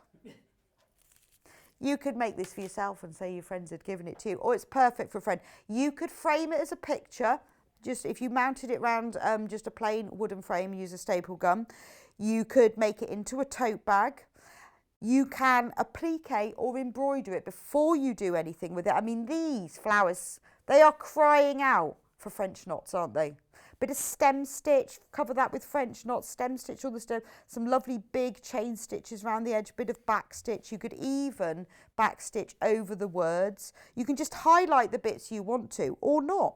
This bit here, this square here is called the cushion back, but to be honest, I'm sort of feeling that what I would do is use some, because the background of this is a sort of a deep creamy ivory colour. Yeah, I would use some plain fabric. You could pick out the pinks or the purples or the cream, and that's 2 cushions, isn't it? Or it's a tote bag, 2 tote bags or front and back. Use the plain fabric from your stash to make your panel go even further. You've then got this strip of fabric on the side, which you can use for covered piping, which Jules has done. She's going to be talking us through. So covered piping to go around the edge, or say you wanted to make it in a bag, these are your bag handles. Or it's extra fabric if you want to do a bit of half square triangles, small squares. You can use it for whatever you like. And then you've got 2 little labels here. So if you want to sew a name label on the back of your cushion, if you're giving it as a gift, you can put your name on here. Or you can make them to other things. Jules has made hers into lavender sachets, which she'll be talking to you about it in a minute. But, you know, for $9.99, look at everything that you are getting on this panel. Now, this is completely exclusive to Sewing Street. You will not be able to buy this anywhere else. It's only available with us on Sewing Street, and you can do whatever you like with it. It doesn't, you know, it doesn't need instructions. It's for you and your inspiration. It is beautiful though, isn't it? I love the flowers that are featured in it. They are so beautifully detailed. The fact, you know, that these have got tiny, tiny little flowers all amongst it. I love them. So that's the pink and the purple colourway. Now, there are 2 more colourways. How are you going to choose? I'm going to go for this one, but you can have all 3. You don't have to just choose. Just watch this space. I'll tell you that in a minute. So this is the red and the yellow. This is the one that Jules will be demonstrating. Now, this isn't red and yellow. This is soft peachy red and mustardy yellow, because flowers are, well, some of them, but not many flowers are red, are really sort of bright yellows. This is the floral version of red and yellow. They're soft, gentle colours. Again, I mean, it's the same, the design is exactly the same. You've got cushion front, or whatever it is you want to make with it. You've got cushion back with all this beautiful, it's like a botanical study. You could even use this to cut out individual elements from, or use the flower heads. They would fit beautiful in 1-inch hexes, each one of those, if you'd used the front for something else. Again, you've got the extra fabric panel here, which is used for binding, borders, sashing, handles, and then the 2 name labels. So that's the red and yellow colourway. It's very warm, it's summery, this one, I feel. And then the 3rd version is this one here. Let me open it out. This is blue and lilac. I'm just getting caught up with pumpkin bags. Pumpkin bags are getting caught up. So this is blue and lilac. Tricky to choose. So this has got a very very pale blue background. I was going to say grey, but it's not. It's a very, very pale. If you look at, because the base fabric is white, it's a very, very subtle, like a wash of blue, and then it features these lovely lilac-y colours and turquoisey sort of ocean blues. And then there's the cushion back with all the lines of linear flowers. Then the contrast fabric, the big strip here, has got a slightly deeper blue, which gives it a little bit more contrast, and then you've got the 2 name labels across the top. So all you have to do is choose which one you want, or these are $9.99 each panel. If you want all 3, because they are lovely and they are very, very difficult to choose from, you can get all 3. So blue and lilac, red and yellow, and pink and purple, all 3 for $24.99, which saves 15%. 15% if you want all 3, or £4.98 savings. So you get the pink and the purple, the red and the yellow, and the blue and the lilac. So, and there are people who have bought multiples of this bundle. So if you've got lots of friends and you think, I don't know which one to make for whom, or you want to make them all for yourself, because I know it says if friends, you can still just make them for yourself. But, you know, guest bedroom, look lovely in there. So you've got someone coming to stay, because now they can. You could put them in your guest bedroom, couldn't you? But I think they would look lovely as a picture as well. All you need to do is go and buy a cheap wooden frame, wrap it round, staple gun it to it. Beautiful picture. So $24.99 for all three. But half of this stock of this bundle has already gone, so we are now limited on it. But if you want just one of them, you've just got to pick. But you could all, you know, just pick two of them. But if you want three, buy the bundle because it's cheaper. Oh, we've got an email off the lovely Wendy Orlando. Morning, Wendy, and how are you this morning? Oh, wow. These panels are absolutely gorgeous. They are perfect for my outdoor sofa. She's looking forward to your demo today. And on Yarn Lane as well. Ooh. Wendy will be with us on Wednesday. Wednesday on Yarn Lane. Yeah, double Wendy Wednesday because she's doing Sewing Street and Yarn Lane. And yeah, and Wendy Gardner, so it's double Wendy Wednesday. Oh. All the W's. It's all Wendy's, all Wendy's on Wednesday. Morning, Wendy. Yes, I think these would look lovely on your outdoor furniture, wouldn't they? This is very, you know, when you've got your outdoor sofas and you've got your friends round, you've got your jug of Pimm's. It's quite nice. Essentially English, It is very English country garden. Cottage, yeah. Should we have a little sing? No, you don't want to start. No, not today. You don't want to have a little sing. It's stopped raining. We nearly launched into song.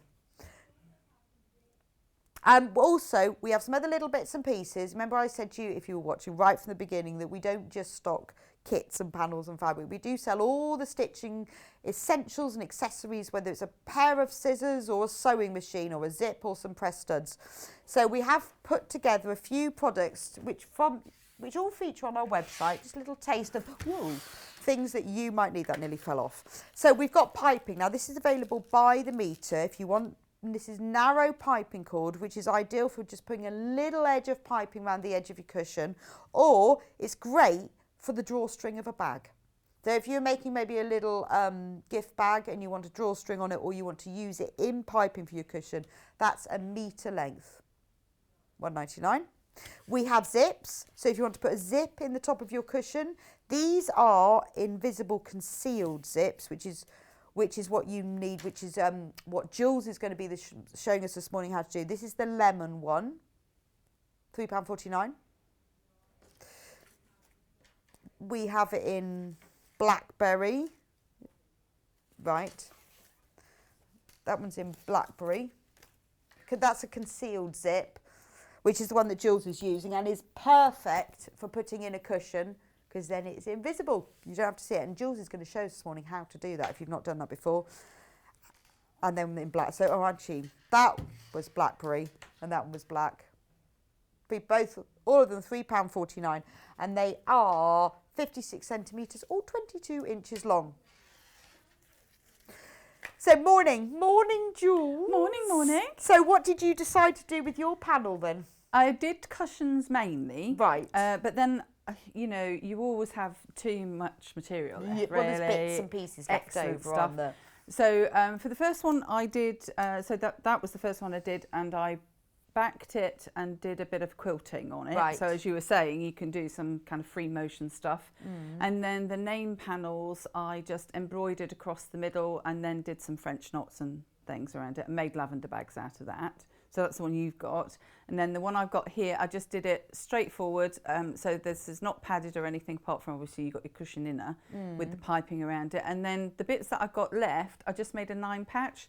So you use the 2 labels as part of it. And then I use the background material that you've got. Because there is a little bit of white around the top edges as well, and you can use that. Yeah, so you can like kind of make it as scrappy or not as you want to. But you do have quite a lot of fabric in there. So yeah, there is a lot, isn't there? And you can make really good use of all of it. Yeah. So what are you going to show us first? So I'm going to whiz through piping because I know we did piping previously and I've spent quite a while on that. But I will talk you through it today. What date was the show that you did piping? I want to that say wasn't last week, the week before, wasn't it? But no, 17th today, isn't it? It is. So I think it was 2 weeks ago today. Yeah, it's when we did the hedgehog cushions. Yeah, so I think that was 2 weeks ago. Can't remember exactly. But yes. We'll check that. We'll check that and let sorry, you know. I should have done that. But if you want to know, because Jules did run through very step-by-step how to do covered piping, so we'll just check that date. And we only got halfway through a zip, so I'm going to do it the opposite way around. 2 weeks ago. Yeah. So I'll do the piping first, and then we'll do the invisible zip. And although you've got different colours of zips, I used the blackberry on both of them, but you can't see it. It's like, it's gone. Yeah. It's invisible. It's invisible. Magic zips. Who would have thought? Who would have thought? So where do we start to do that then? So the first thing you do, and obviously the piping that we've got, I know because I've measured it before how wide it is, but the way that you would measure it is you take the width of your piping cord and double it, then add an inch. Right. And that will give you sufficient to be able to make a nice length of piping out of it. So I know on this one it's 1.25 inches. So if you just take your long panel that you've got on the... What day was it? 26th of April. 26th of April. Right, so you take the long panel. The long panel of the printed material, the smaller print, and you just do a... So I've got 1.25 inches on there. I'm not sure about the state of the blade, so I'll go twice. There we go, that's gone through. And that's your starting point for the cord. Okay. So the next thing that you'll do, so I'll show you the end of this one because I've already got that one, is you just fold it in two, and then you're going to be placing the cord down the centre, and you'll just want to sew either side. So on this one that I've already done part of it, you can see I've now got, and you just want a tacking stitch. So I've got 4 so just a long stitch length on your machine. there. Really, all you're doing is holding it in one place because it's quite tricky when you're putting it on your cushion to have enough hands to hold it and watch where it's going. Sense. So as long as you cut it straight, you're going to fold it over. Don't worry where this cord is, as long as it's out of the way of the run of the needle, and then just stitch fairly close to the edge, probably about 1/8 of an inch. Don't be too particular about it because this is literally, you're just wanting a holding stitch on it. Okay. So that's the stage you'll be at. You'll have made a whole length. Now I used 2 packs of the cord. So how do you work out how much you need? It's literally Measure kind of all the way around and add a bit extra. Yeah. On the panel, as you've got the length of that strip that we've got, I did 3. And then join them together. Yeah, 1.25 inches, 3 of, join them all together. Just normal flat seams. You don't have to worry about bias binding because I'm going to show you what you do at the corners in a second. So just normal flat seams is fine. Okay, so the stage that you'll then be at is to put the piping around the front, which again I've whizzed along, but I will talk you through it, so don't worry. So if you take your cushion front, and what you'll be doing is you'll be tacking again the piping around the front. Now if you see here, I've not cut right up to the printing. I always like to leave a little bit so you've got a little bit to play with, because you will find that it starts to shred so whilst you're working on it, because you're going to go around this cushion 2 or 3 times. So just leave yourself a little bit of leeway. There's one side that you won't be able to, I think it might be the top side, just because of how it's placed. Oh no, with that one we're fine, just because of how it's placed on the panel really. But if you do that, then you just know that it's going to all cut back to the right size, and you're not going to get holes in your seams and everything. Okay. So I've gone most of the way round. When you start, it's just like when you put a binding on a quilt. So if you've never done that before, you've made your piping, lay it on where you want it to start and finish, and I usually do left side. I don't usually do a top or the bottom right because people look there. So I do middle of the left side usually. And start stitching about 2 inches away from your start, if that makes sense. Yeah, no, that makes sense. Okay, so I've started stitching there, gone up and round, and I'll carry on down here. So I'm just coming up to a corner. So let's get it on the machine. So as you can see, there's a little bit either side here But if you flipped it over, I'm right up to the printing. And where I'm going to sew now is not again right up to the piping. So my piping is here. Piping's there, where my nail is there. I'm sewing here.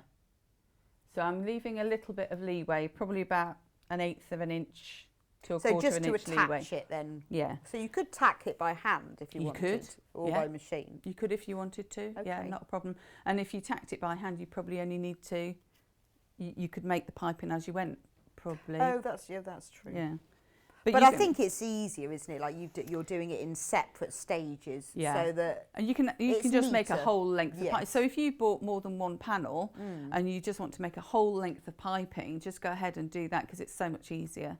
Yeah. And you'll have a little bit left. So of my 2 meters, I had that much left. So you could go around if you wanted to make one of the little name plates. You can actually do a little. You could pipe around that as well. Nameplate one. So you're not going to waste any of it. All right, so I'm going to go back to, I'm probably about 3.5 on my stitch length, so not the finest stitch length at the moment because we're still tacking and I want a bit of play. So I've got a zipper foot on just because I'm going to be doing a zip in a minute. But so when you come up to the corner. Oh, the bundle is now sold out of the 3 panels with the special $4.98 discount. However, all 3 are still available individually. It's just that the special bundle with all 3 is now sold out. Pink and purple is the most popular at the moment. Oh, very nice. I like all of them. I know, I was going to choose. say which one do I like the best, but I quite like all of them. So when you're coming up to the corner, you want about 2 inches, stop.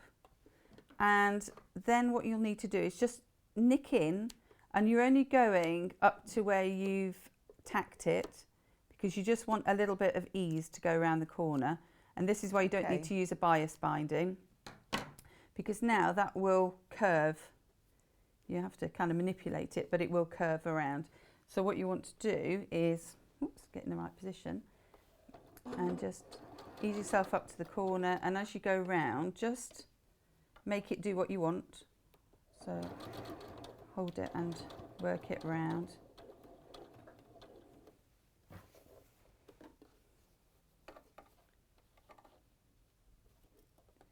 There we go, manipulate it round. And then you're back on the home straight again. So as you're approaching the bit where you started, coming up, just stop. And you'll need to unpick your little bit of sewing that you've got here because you want to expose where the cord is. So this is legal unpicking. Legal unpicking, yes. You're allowed to unpick here. Not picking because of a mistake. No. Intentional unpicking. So do it on both ends, and you see one end of the cord, the beginning end of the cord, you quite often, it unravels. So that's all right, because you're going to be cutting it off. So just as you would with a normal binding, you're going to put the one inside the other, but that's really bulky. So you're going to have to cut a little bit of the cord. So peel that one back, and peel that one back.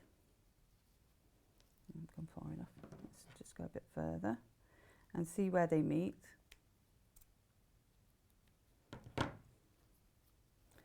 And lay them one across the other, so one on top of the other, and then do a diagonal cut. And that means that they'll splice together. So those are my end pieces. They'll splice together. Check out where that comes down, and we'll cut that off a little bit because that'll be too bulky. And then you literally open the middle one. So you've fed the cords together.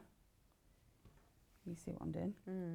And then you've got the other one underneath. So that's my raw edge. And now I don't want this to be a raw edge. So what I'm going to do is point it, a bit like an arrow, using my centre line as the point, and then tuck the point down. And that will give you a mitre. So you'll push that into there. Obviously, when you're at home, take time, kind of make sure the cord is out of the way. Reposition it. You can either pin it as you go to the machine or you can freestyle. And then we're back again. Bit of freestyle. Freestyle, Bit you of know freestyle. me. If there's a pin involved, it won't involve me.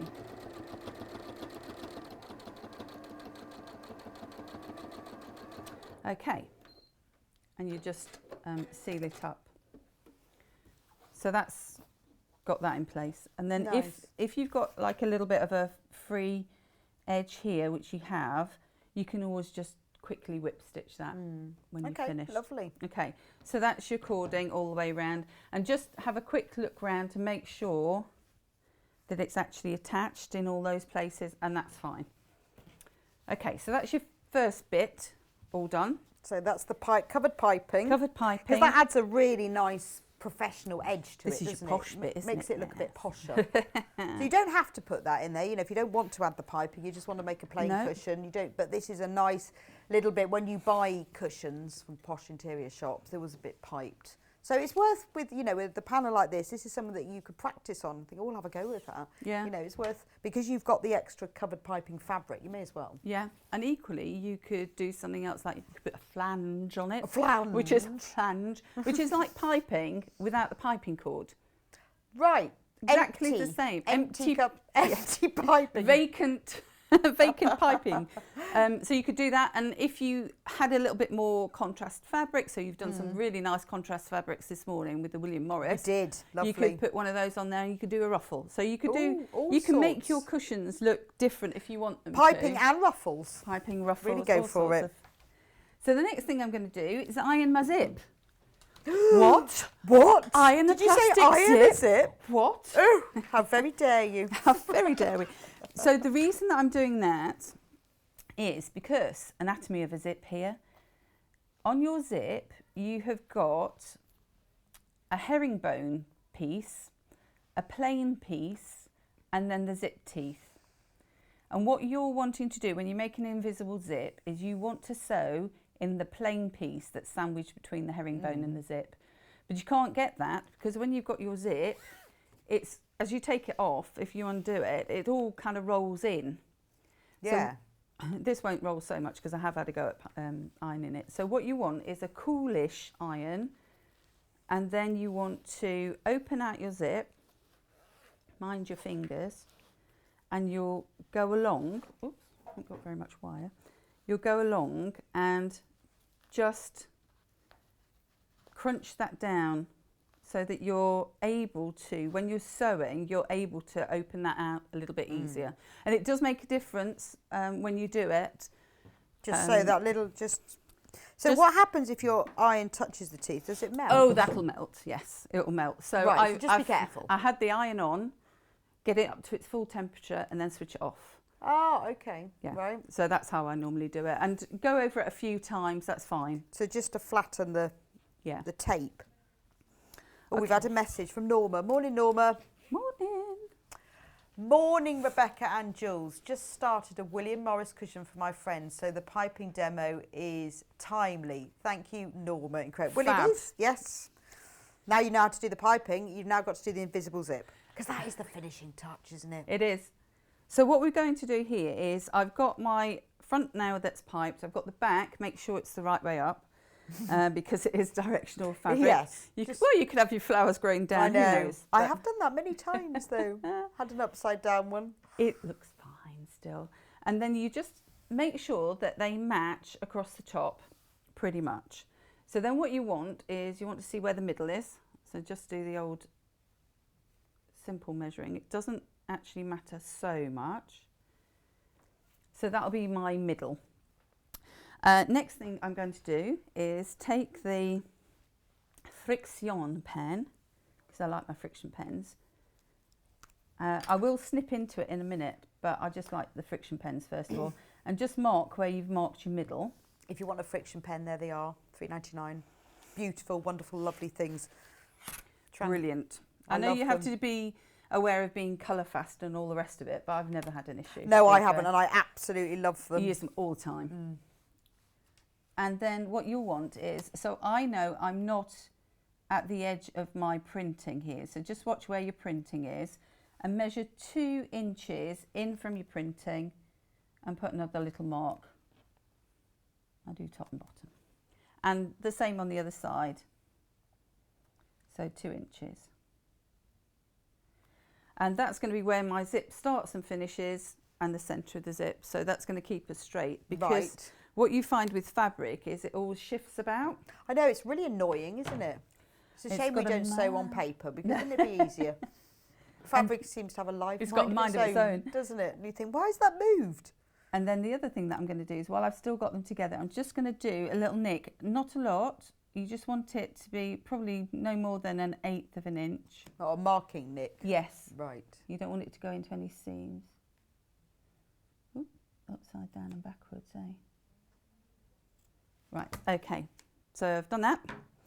Next thing I'm going to do before I separate them is I'm just going to get my zip on there. And with your zip, you always do right side of the zip to right side of the fabric. We're going to be doing this in halves, so just kind of have that in the back of your mind that you're doing it right side to right side. So the first half that I'm going to do is the trickier half, as in it's got more bulk to it. So always do your piping side first. Right. It's just a bit easier. So it's easier to sew the first side of the zip in, so you put it on the hardest. Right, yeah. That makes sense. So I'm going right side of my zip to right side of my fabric. It's a mantra that's in my head. And you don't even tack it or anything? No. Mm-hmm. Oh, you know. She's such a free spirit, Jules. Free spirit. She's just a little... lazy old what's She's it? not. She's not. It's because she knows what she's doing. And tried it always, and now is luckily, and it works. very luckily for us, imparting that knowledge. So free. again, matching up and just doing a quick nick there. I'm not going to worry too much about the other side. It's really the centre that I want, because I've started just inside the tape, so just where the zip actually starts, that's where I'm going to place that. Now you can, if you want to, or we're being a bit flippant as per, but you can, if you want to, pin it. It's up to you. It's up to you what you want to do. I've got my zipper foot on. So that's why you've marked it, because now you've opened it, you've no idea what you're doing anymore, because Yeah, you've lost all that, but you've marked it. So I've got my zipper open, I've got my zipper foot on, and I've just lost it because I've marked it very slightly. There it is. And because we've got a long zip, look, see where I am? I've got that, which is good. I will show you what to do with that in a bit. So if you wanted to, just clip that where it is, or pin that where it is, you can. I'm only demonstrating. A pin? A pin, there's a pin, look. I'll put a pin in just to make you all feel happy. Yeah, I feel a bit safer now. Safer, I know you, because you like pins, I'm don't a you? super pinner. I pin everything, I pin pins. I'm rubbish. I sometimes pin on both sides. I have horizontal and vertical pins. I might put glue in as well. When I get a pin, I usually get it in me. I do that as well. But I love a pin. So what I'm going to do now is, I want this to be, if I show you before I do it on there. So my zip here, it's rolled back up again, but not as much as if I hadn't done what I've done with it. So you want to open it out, and I'm going to be sewing in this piece here. So if you want to have, this is another good way of kind of keeping everything straight. If you want to have your zipper teeth up against the piping, I'm not going to sew there, I'm going to sew a little bit away from it, but it just means that everything then starts to tighten up and you'll get a crisper finish when you've finished. So the teeth need to be teeth up to the piping, touching it, and then or next to it. Next to it. So I've got my pipings there, finishes there. Yeah. My teeth start just next to it. And then I'm going to be sewing in this bit here. So I'm sewing a little bit away from the piping still. Yes. Okay, so the teeth just touch the edge of the pipe, but they don't roll up on it. No. Right, okay. And it means that you'll be a little bit straighter as well. So once you've got a metal end, or no, it's a plastic end, but it's an end to the zip, so just be careful. And I just want to see where I am, because it's important at this stage that you start sewing in the right bit. especially if you're not going to pin all the way down. Okay, so we're going along, and whilst you're going along, just take your time, because I'm flattening out this zip so that I can sew into that plain piece. So if you need to readjust, it doesn't matter, it's not a race.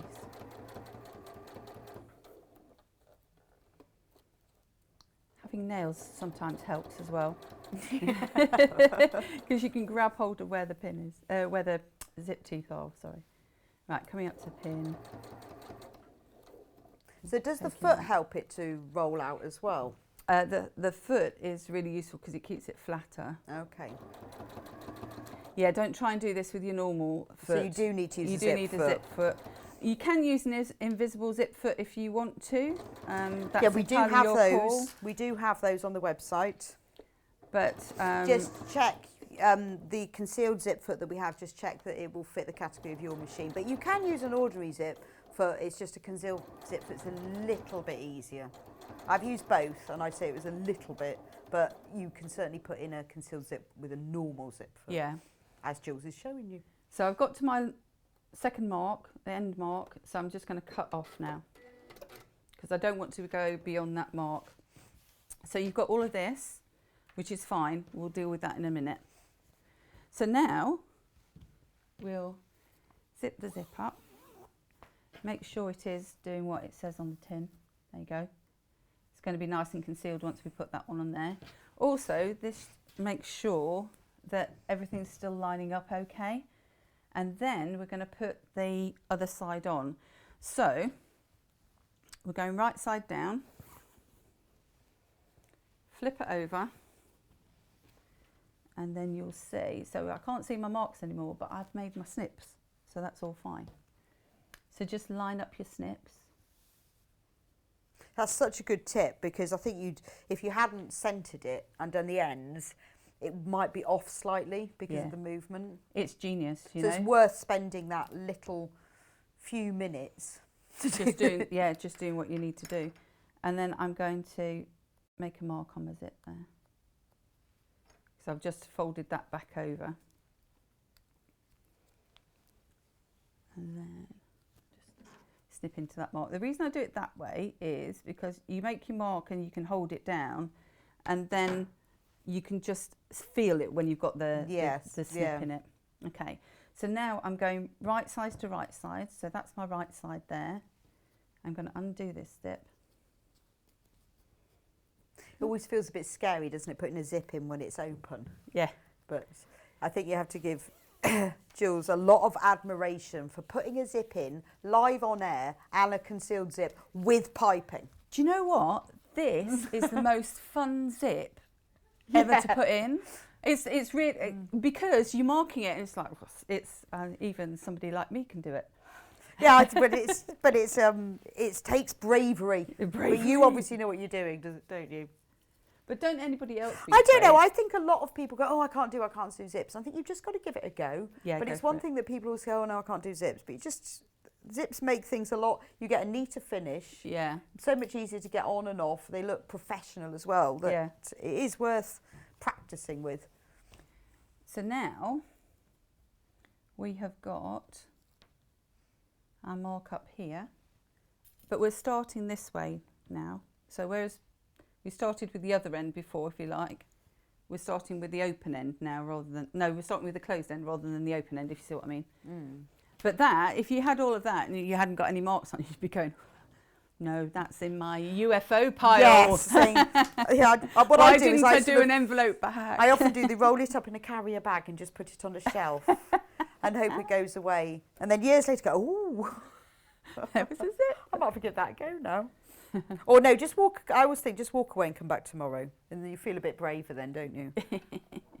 When you've ruminated overnight, as they say. Always. I think that's where the best ideas come. That walking the dog.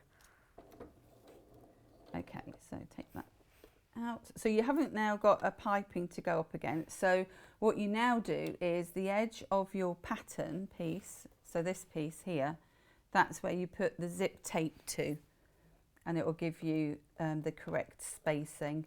So, but still, you're still pulling your zip out because you still want it to be invisible, and that's what's going to make it invisible. is sewing on that little piece of tape on the inside. And because it's invisible, you can use any colour. Yeah. And any colour thread. I didn't change my threads at all, and I had a really dark zip, and it was like, no, don't need to.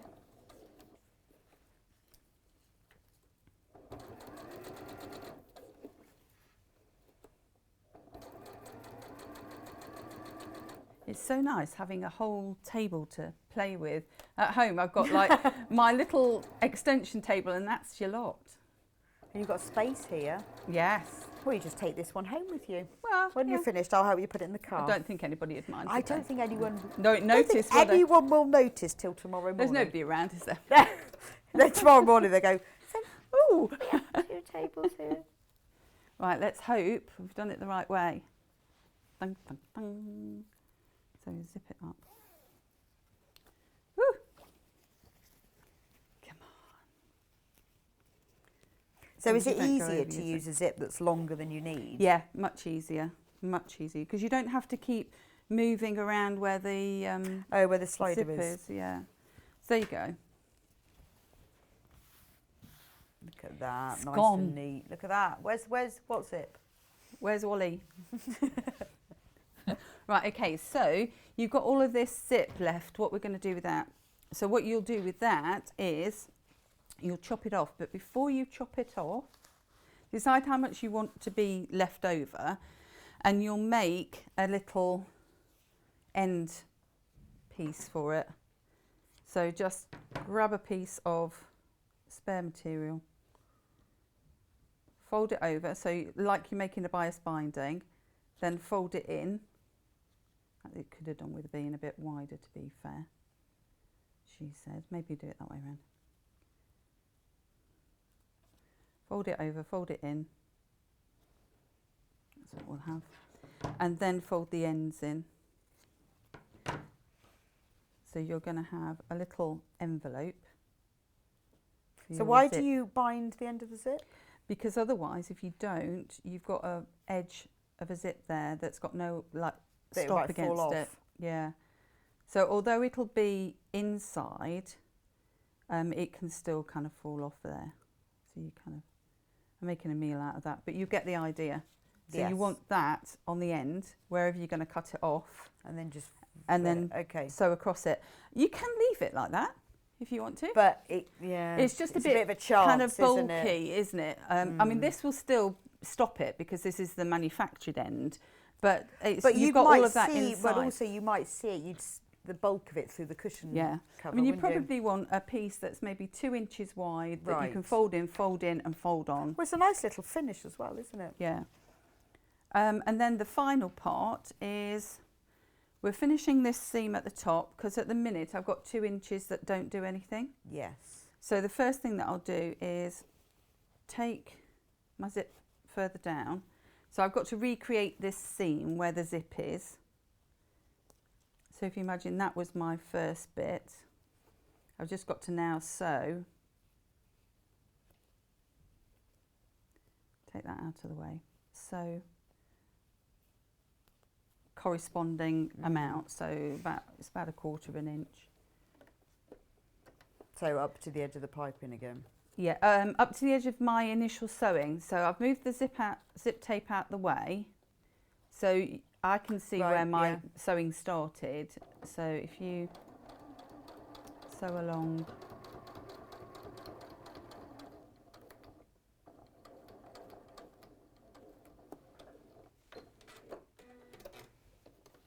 then you're just making that seam complete. So that finishes that off, and it seals in the end of that. And then you'll do the same up here.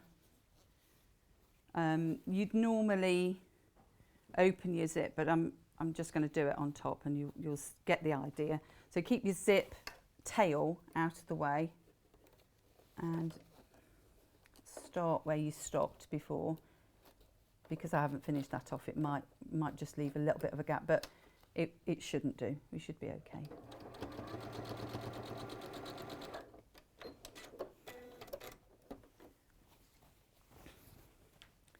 So you've got that going on up there. There's a little bit of a gap, so I might even just go back in and do a couple more stitches there. And then the next thing that you do is you want to sew it all up, but first of all we'll open the seam, because the zip is now like a seam, and if you don't do that you won't be able to turn it. And when you're sewing around, just make sure, and you know, feel free, you can pin, but what you want to now be doing, I can feel where this piping is, so what I want to do now is sew up to my piping, because this is the final time that you'll go round. And when you're at the corners, just make sure, actually I might put pin in diagonally up the corner, so that keeps the piping out the way, because this is where you could catch if you're not careful. Okay, so you need to just fold the piping. So yeah, tuck it in and put the pin up the way. Pin. Pin. Pin. I'm only doing it for your benefit. Just makes me feel safer. We're like at opposite ends of the pinning spectrum. Yeah, pretty much. And now I can go back to my regular stitch as well. So because I've got the zipper foot on, I can actually get a little bit closer. So make sure that you're getting a little bit closer on it. You're not exactly fighting with it, but you are being very positive about where you're sewing. So close to the piping then? Yeah. Not through the piping, No. but close to it. But I suppose as you're doing with your fingers, you can feel that. So. Yeah, you can. I think that's the thing. It's more a feel thing than anything else. That's why I sew it from the front, so you can feel where the piping is. Right. So I'm coming up to the corner and I can feel where that's going. What you don't want to do is grab hold of the piping, but what you do want to do is sew it so you don't get a hole. So you do have to be just a little bit aware of where you're going.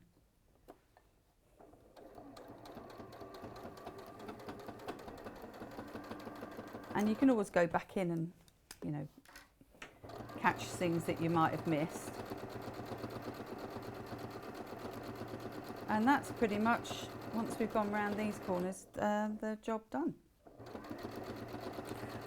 So they don't take very long at all. No, I guess, but what's lovely is you showing us the, you know, the little prep things. It's that really, isn't it? It's, you know, like you say, yeah, tacking the piping round, then tacking the piping together, then tacking it round, then sewing it on, and taking time to snip the centre points of the zip. It's about the prep rather than the sewing. Yeah. Just if you do all of that prep, it's a bit like weighing out all your ingredients before you make a cake.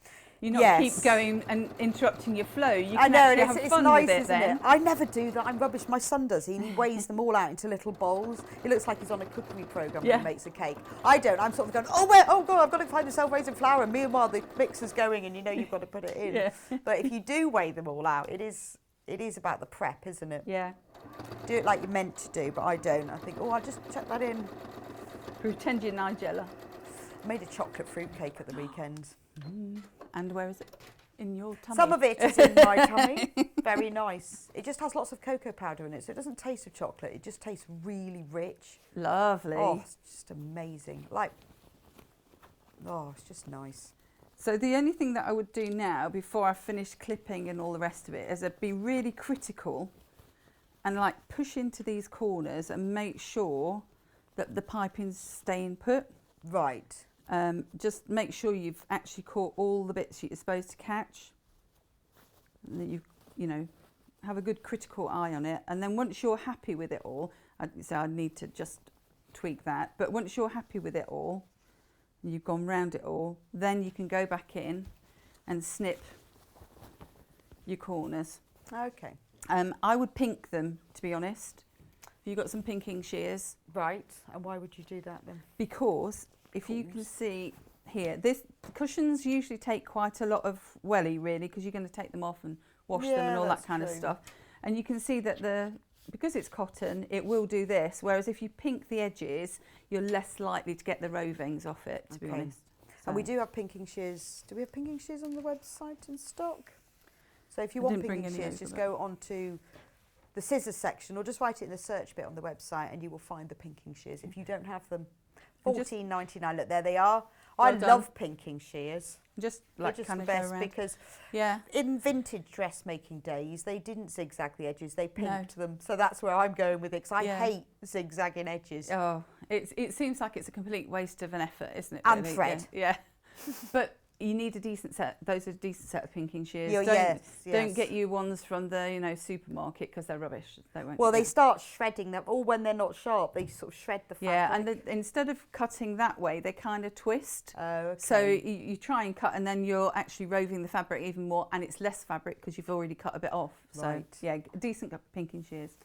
But that's not bad, $14.99 though, is it? No. So let's turn it the right way around. Oh, we've had a message from Joyce. Morning, Joyce. Morning. Morning, Joyce.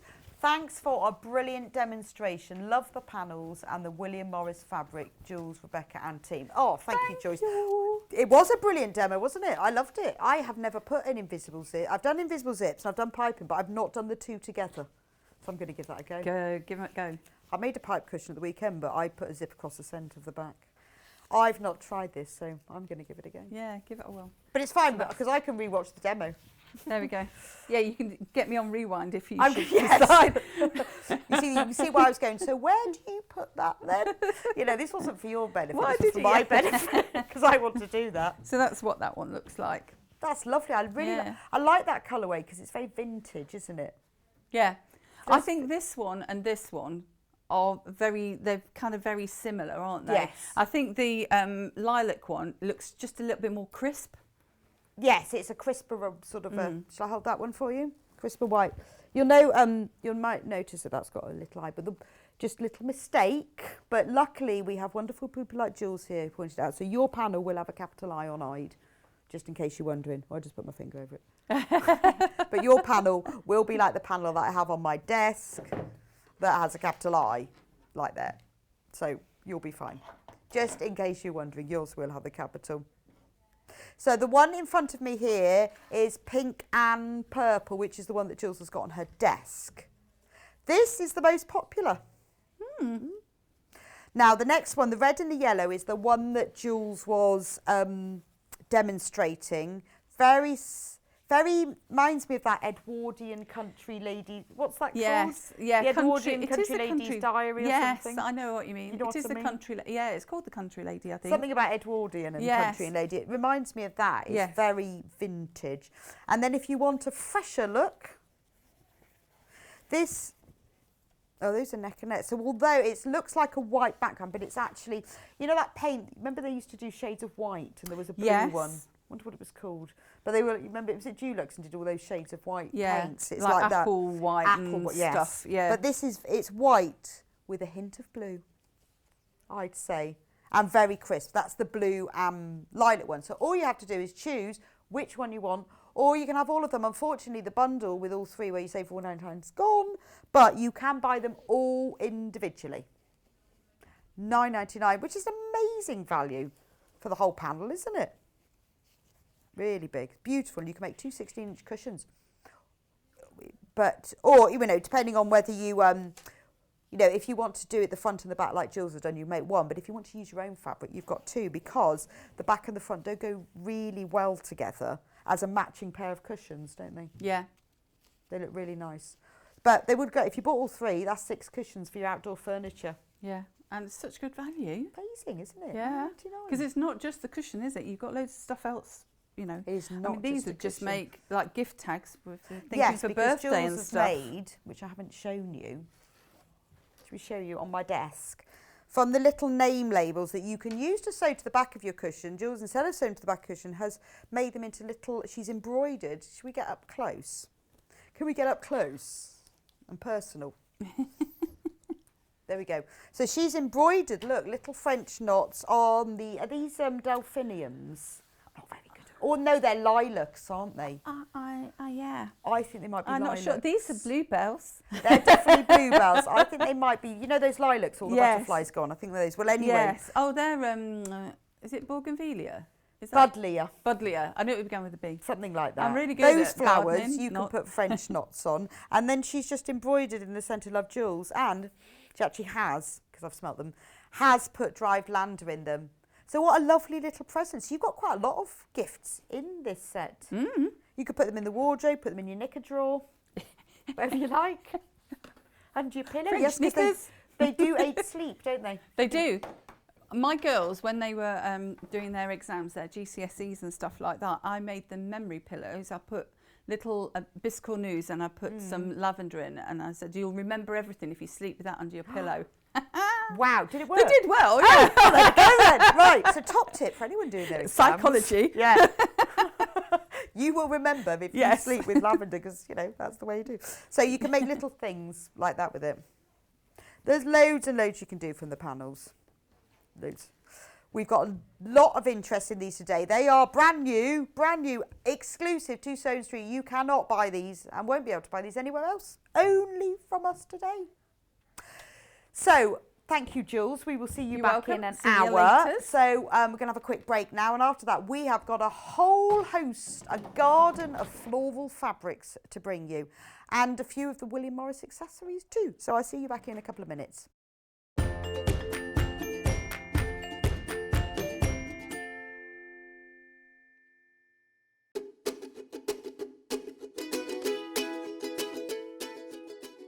Hi everyone, it's Yvonne at Village Fabrics. This is my home studio. This is where a lot of the hard work is done. And I just want to introduce you to our new project that we have created exclusively for Sewing Street, and that is Village Street. It's a row of the month program. The first opportunity to see this is going to be the 18th of May. So I really look forward to seeing you then.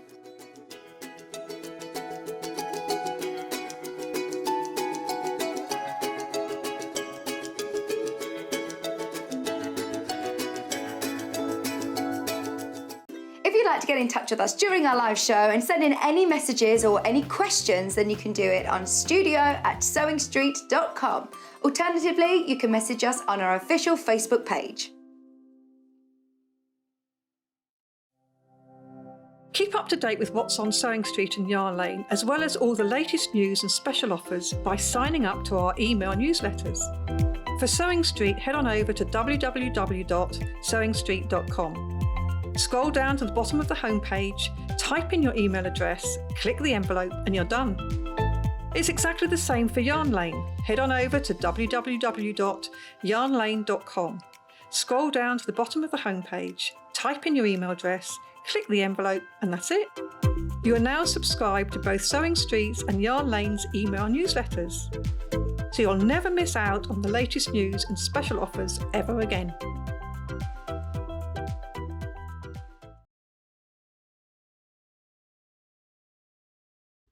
Hi, I'm Wendy Orlando and I'm a craft blogger. You can find me over at thecraftyco.com, and if you do head on over and have a peep, you will see that I'm a tutorial blogger. I do all kinds of crafts, but my passions are crochet, knitting and sewing, which I've done for over 45 years. In that time, I've made lots of mistakes, but I have learnt lots of tricks and top tips that I can't wait to share. What I'd like to bring to the Sewing Street table is to show that you don't need to have gone to university or have a degree in design to be able to sew. You just need passion, a bit of courage to take the first steps, and a whole lot of patience. Oh, and an unpicker. You will need an unpicker. I do hope that you will follow me as I take my Sewing Street journey, and I look forward to seeing you all again soon.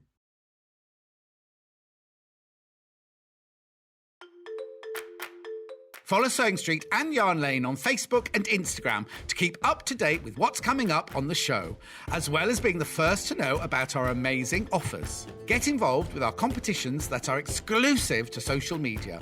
And pick up some top tips from us too.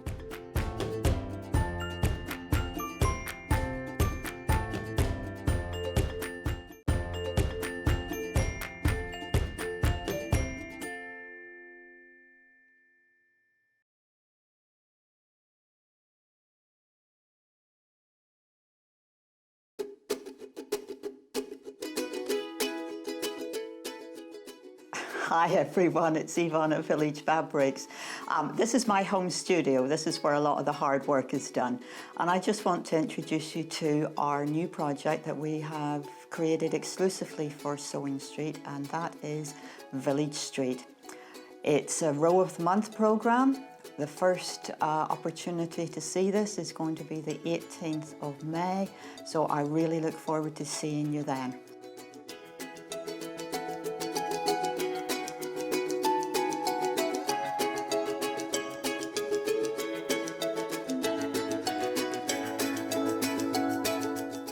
If you'd like to get in touch with us during our live show and send in any messages or any questions, then you can do it on studio@sewingstreet.com. Alternatively, you can message us on our official Facebook page. Keep up to date with what's on Sewing Street and Yarn Lane, as well as all the latest news and special offers by signing up to our email newsletters.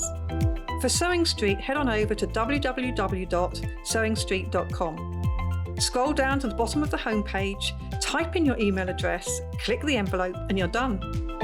It's exactly the same for Yarn Lane. Head on over to www.yarnlane.com. Scroll down to the bottom of the homepage, type in your email address, click the envelope, and that's it. You are now subscribed to both Sewing Street's and Yarn Lane's email newsletters, so you'll never miss out on the latest news and special offers ever again.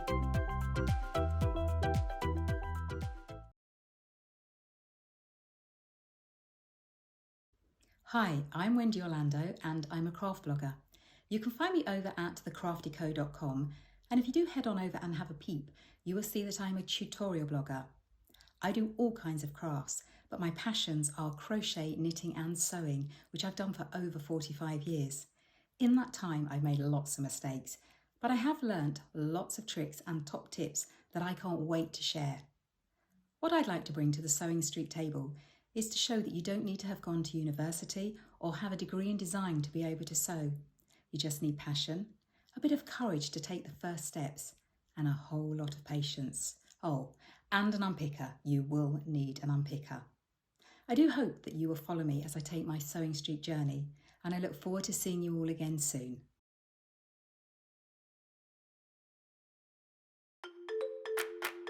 Follow Sewing Street and Yarn Lane on Facebook and Instagram to keep up to date with what's coming up on the show, as well as being the first to know about our amazing offers. Get involved with our competitions that are exclusive to social media. And pick up some top tips from us too.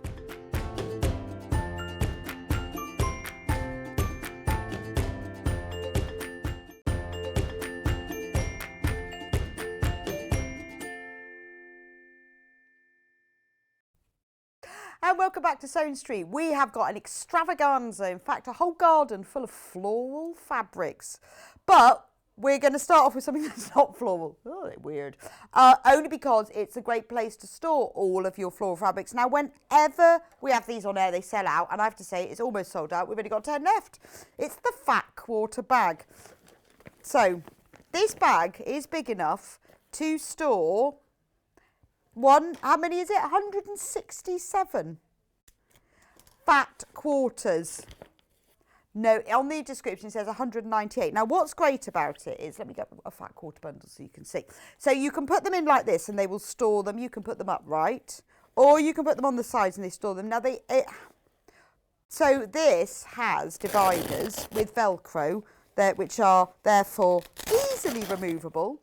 So if you want to store other things in them, like flat, or maybe you want to put fat quarters in that section and half meters in this section, or put your bedding in it, or your winter clothes to keep the moths away, whatever you want to do. But with the hook and loop fastening, it divides it to store your fabric. There's only 5 left. Has a clear lid, so you can see what's in there. So if you buy several of them, what a fantastic place to store your fabric. And do you know what? You can then put it all under the bed, dust-free, and no one will know. That's the best thing, isn't it? So when someone goes, have you not got enough fabric? No, I haven't got any at all, because it's all in here. Whenever these come in, they fly out. So we've only got a few left. If you want one, you really do need, there's 3. There's 3, you need to put it in your basket and quickly check it out, because it is, has handles as well. Just so you know, easy to carry upstairs and put under the bed. Which is the best place to store fabric, really, isn't it? So we've done something a little bit different. Well, we know you love flowers, we know you love fabric, and we know you love floral fabric. So we've put together a few interesting bundles for you. So what we've done is we've put together some of the plain fabrics, because as you know, we have loads and loads and loads of plain fabrics, but it's lovely, isn't it, if you have them selected and they're put together, so you know that if you make something with them, these colours all go together. Now we're going to start with the freesia. Is that this one? This one is the freesia bundle. So in this, there are 5 half meters of plain solid fabric, 100% cotton, quilting weight fabric. So it's 114 centimeters, 44 inches width, and half a meter long. Now, I'm just going to show you what it looks like. It is beautiful, beautiful Rose and Hubble, quality name, brand that you can rely on. Lovely, look, that's what it looks like. With the Rose and Hubble cotton fabric, it is a quilting weight, but it is a quality weight. It's soft, it has a lovely drape, works beautifully in homewares, in quilting, in dressmaking. You can use it for all sorts of things. But when there are so many colours to choose from, it's often hard to select which one to put with which. So we have put together the freesia bundle. And in the freesia bundle, as all of you who know flowers, a pale pink, fuchsia. Then you have raspberry.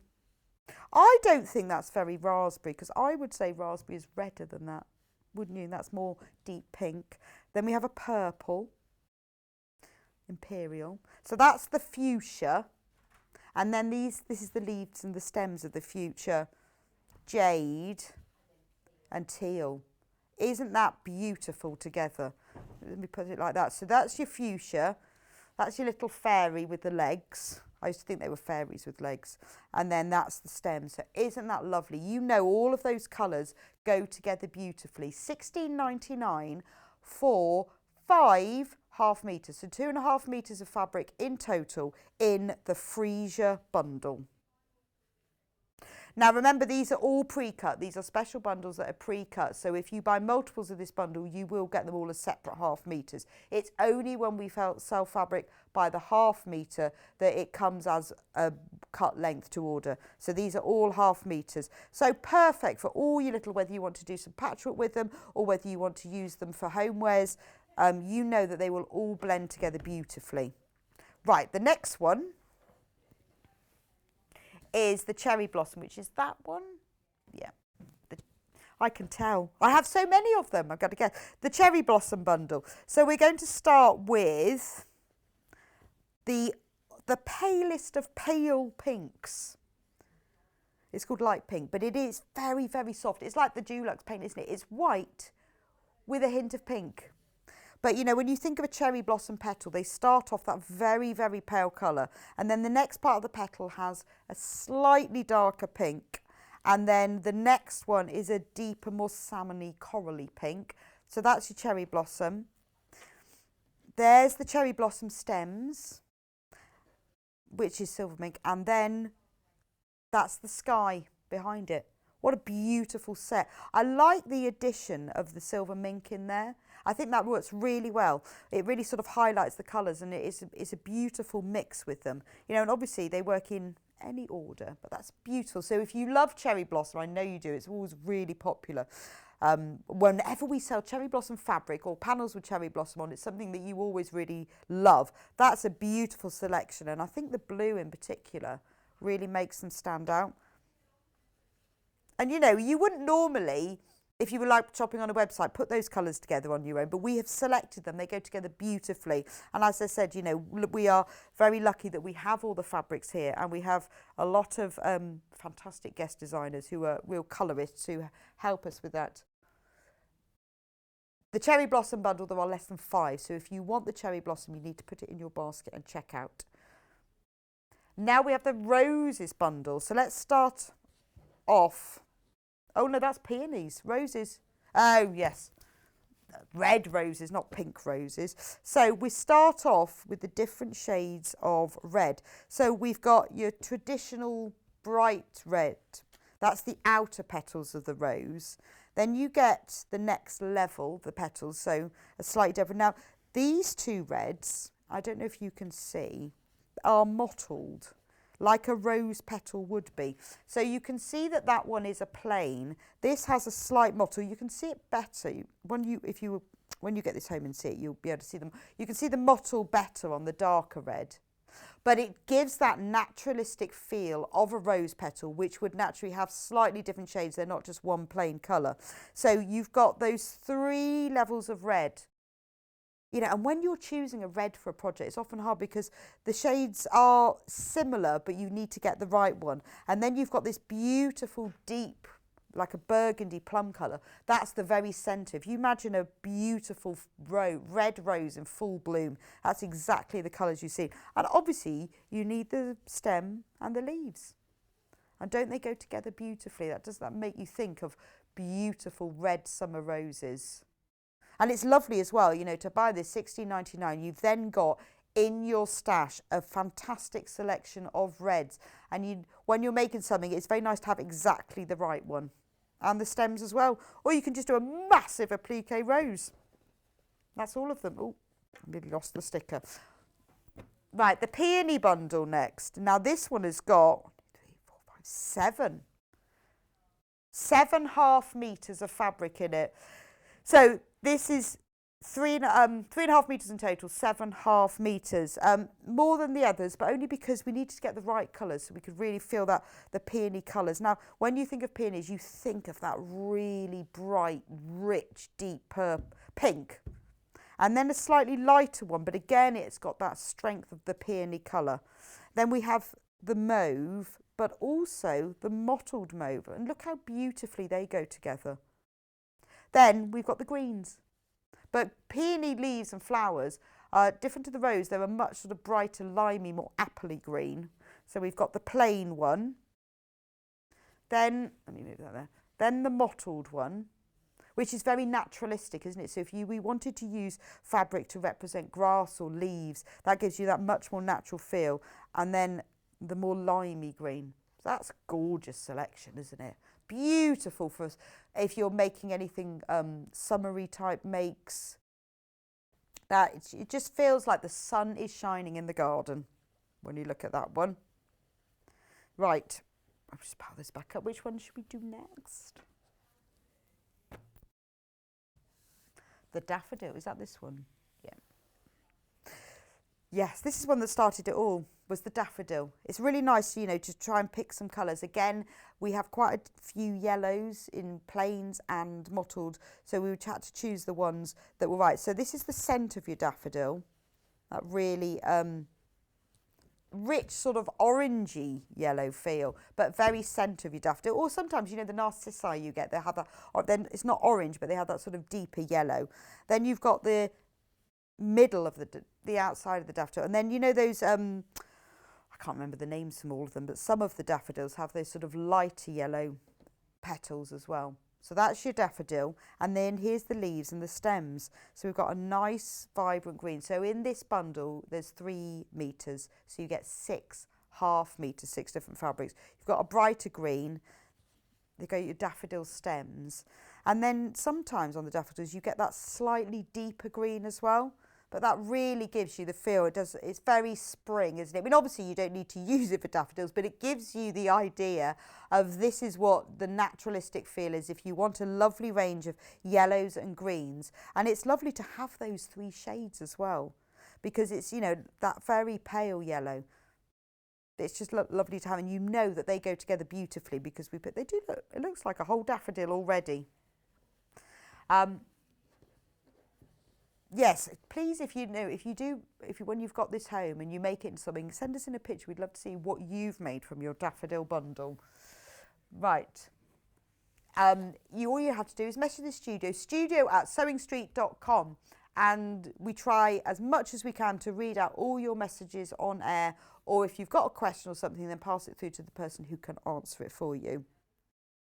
This is the lily. I love lilies. Beautiful. I mean, you get pink lilies and white lilies, but I think this is the sort of the white lily. So I'm going with, that's the outer petal, the outer of the lily. Beautiful white. Then you've got that lovely creamy colour, that the sort of the inner section of the petals, and those are the stamens, that deep, deep, lovely sort of almost an orangey, mustardy yellow. But that is very white lily. And then obviously you need the grey. Quite often you get little marks on the petals in a grey as well. So there's the little highlights on the petal, and then the leaves and the stems.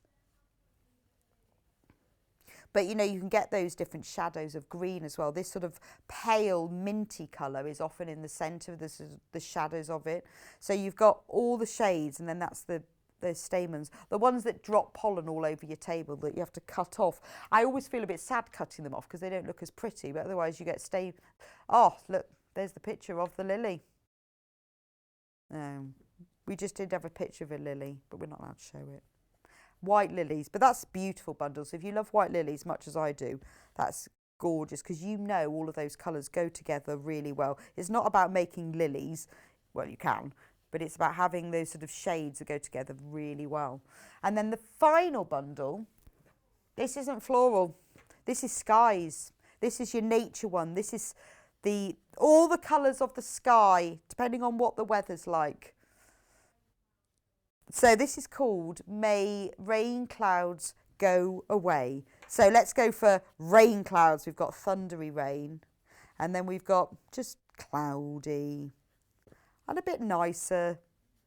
It's getting better, this, isn't it? So if you were doing something, a scene where you were doing a cloud scene, maybe you're doing like a hot air balloon quilt, or you wanted to do different shades, or you wanted a selection of greys and blues. So we've got now a bit sunnier. And then another, like, so what, you look how lovely those shades of blues and greys go together. And then the sunshine, so we've got a pale yellow and then a sunshine yellow. But that really is it's just like a weather chart, isn't it? But if you want a selection of plain fabrics that give you that lovely natural sky effect, aren't they gorgeous? And what I love about the dark grey is that dark grey goes with everything. I often use it if I'm binding a cushion, or I'm putting a border on something and I think, oh, shall I put black or white? I'm not sure. When you put grey with something, it highlights it, because it's like drawing an outline around it when you sort of outline something with felt tip pen, but a little bit softer. And that charcoal grey goes with all of those colours. So those are all of our beautiful new plain fabric bundles. So if you can't remember any of them, just click on Watch Live, scroll down, and you will see all the bundles with all the names on, because I know I've gone through quite a few of them. But if you need to go back and have a look, there they are. You can see them there with all the different colours on. Oh, we've got a message from Teddy saying that the cherry blossom bundle, you can't tell that that's a blue. Yeah, it doesn't look right. No, it doesn't look, no, you're right. That blue looks a bit grey, doesn't it? But it isn't. It isn't. It is this colour. Look, it is that blue. But in the picture, it doesn't look as blue as that.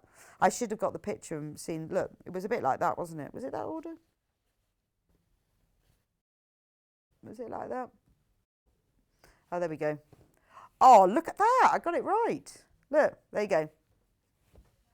That is the right colour. Yeah. So those are the colours of them. I don't know why the blues come out funny, but those are actually the colours.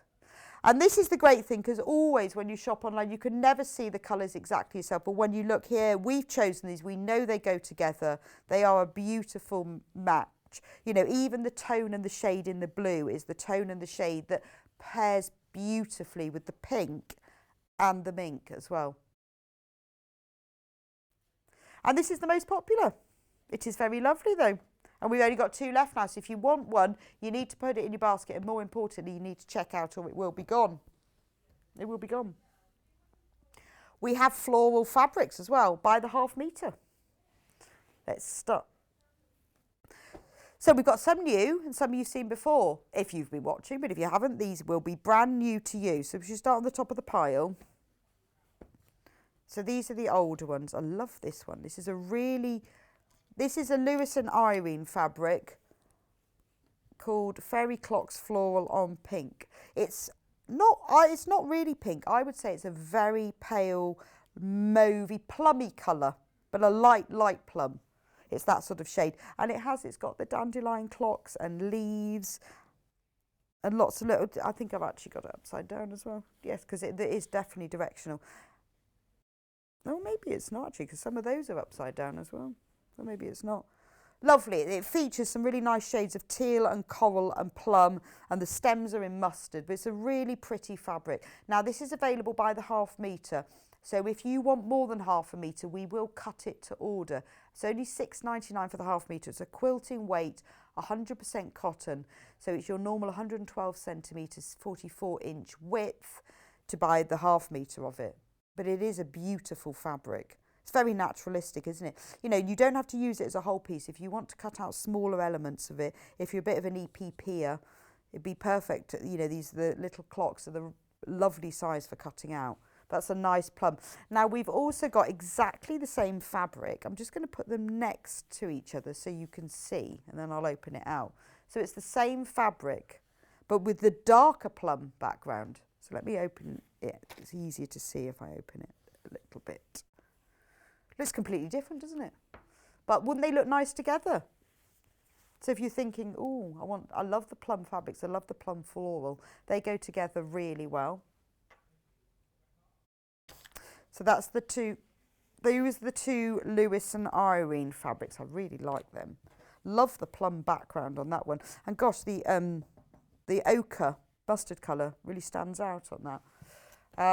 Next we have this, oh, they look like little violets. Oh, called Midnight Hydrangea by Laura Stone for Studio E. I love the blue on this. This is a really vibrant cornflower blue with tiny little, I think it must be hydrangea because of the colours, because blue hydrangeas are always this blue and purple, but these definitely aren't hydrangeas. These are like little violets. It's from the Midnight Hydrangea range rather than it being Midnight Hydrangea. I love the vertical stripes on here though, and the stripes are actually separated with like little running stitches. So you've got like a little dotted line, and it's not really precise. It's almost hand-drawn, so some of them, like a running stitch would be, some of the lines are slightly different lengths. But it's lovely to have a vertical stripe fabric. Works really well because when you cut it, if you're like cutting it into squares using it for patchwork, you can turn it multi-directional so that they face different ways. Beautiful, really vibrant cornflower blue with these lovely violet-y colours. So that's that one. Remember, if you want more than a ½ metre, it's sold in ½ metre units, so just put the extra unit number. So if you want 1.5 metres, put 3 in your basket. Right. This is pink and blue flowers, and I'm just going to find the range. Take Me Home to the Place I Belong, Country Roads. Oh, from Poppy Cotton. Oh, now I was looking at the Poppy Cotton Instagram site the weekend. Can't remember why. They have the most amazing patterns and fabrics. They do beautiful things. If you don't follow them on Instagram, do, because they're always putting posts up about all the things that they make and the things they do, and they're just gorgeous. Their designs are very much based on very sort of naturalistic country style things. They go back to sort of their childhood and their heritage. So it's all very sort of vintagey, quaint prints. Like this is like your kind of cottage garden. Well, to us in England, it'd be cottage garden. In America, it's Take Me Home to the Place I Belong. I love that. Country roads. But it's beautiful, isn't it? It's really lovely floral fabric. And I like the way that you've got these sort of big full bloom pink flowers and then the tiny little ones. So every space is filled with all different floral prints. But do have a look at Poppy Cotton on their Instagram site. It's very, very nice. Makes you want to get your sewing machine out. Right, the next fabric we have. Sunny sunflowers. Oh, I like this. We'll have to get the whole thing out because this is like it's not a panel, but it's like a border print. So at the bottom we have like a black, so you've got lots of different fabrics, like buying sort of strips of ribbon, so you can use it as a whole. It would look lovely as the bottom of a skirt. Wouldn't it be great? Make sure you've got that bit across the bottom. Or you can use it as strips of fabric because you've got lots of different strips. So you've got this sort of black and white gingham effect. Then you've got all the sunflowers here with little bees and butterflies all flying amongst it. And then an orange strip. pots of sunflowers, and then a narrower like gingham ribbon strip, and then the sunflowers again. So it moves up in sections, and then when you get to the top, it like mirrors. You've got the black gingham there. So you can use it as lots of different separate strips, which makes it really multi-purpose, or you can just use it as is.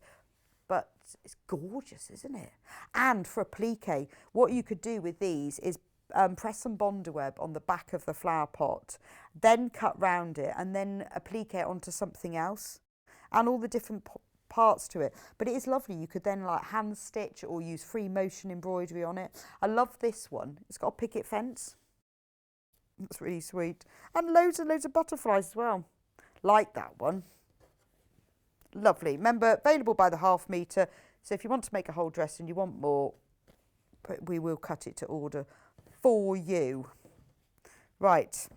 This is, oh, I like this one. This is a big floral print. This is called Marisol Large Floral Plink Fabric. Flink, can't even get my words out. Look at that. That is absolutely stunning, isn't it? So the background is like a neutral, like oaty cream colour with a like a colour wash on it, so it's not plain. And that is brilliant. I mean, the design of this has really thought this through, because it makes the pink and the orange flowers really sing out. And then all the leaves are in blues and greens. But how beautiful is that? And this is the first time that we've had this on air by the ½ metre. I think it'd make a beautiful bag, wouldn't it? You know, like a real proper sort of weekend bag.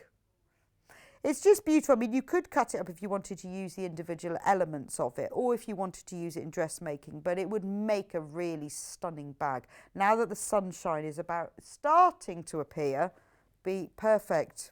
Perfect for your summer bagness. And this next fabric is from the same range, so I'm going to open it out in a minute, but as you can see, if you want to buy them together, if you wanted to use this one and you want a complementary lining, look, the colour, it's the same fabric collection, so it's the same colours, they go together beautifully. So maybe you were making something and you wanted a handles or lining, or you were doing something with the borders or sashings or binding, that goes together beautifully because it's the same colour palette, which is always worth knowing, because sometimes when you get big prints you think, well, I don't know what colour's going to go with that. That's beautiful. So if you've bought some of the bigger print, this is perfect to get a little bit of this to go with it, because it's got that lovely sort of violety, indigo-y blue background, and then just little flowers all in the lovely vibrant oranges and pinks. I mean, stands alone beautifully, but if you were buying the other one, they do make a very nice pair. Remember, they are all on the website, so if you click on Watch Live buy now and then go scroll down, you will see them all if you can't remember what the different codes are. Right. Oh, we've got two. First, that was the first time we've done that by the ½ metre, and this one as well. So this one, tiny little floral print. So if you want just a little ditzy floral, but one, you know, you've got a pale, very, very gentle, subtle blue background with slightly darker blue floral print. Multi-directional, perfect for cutting and piecing, because it doesn't matter which way you cut it and piece it, it will still work. That's a beautiful print, isn't it?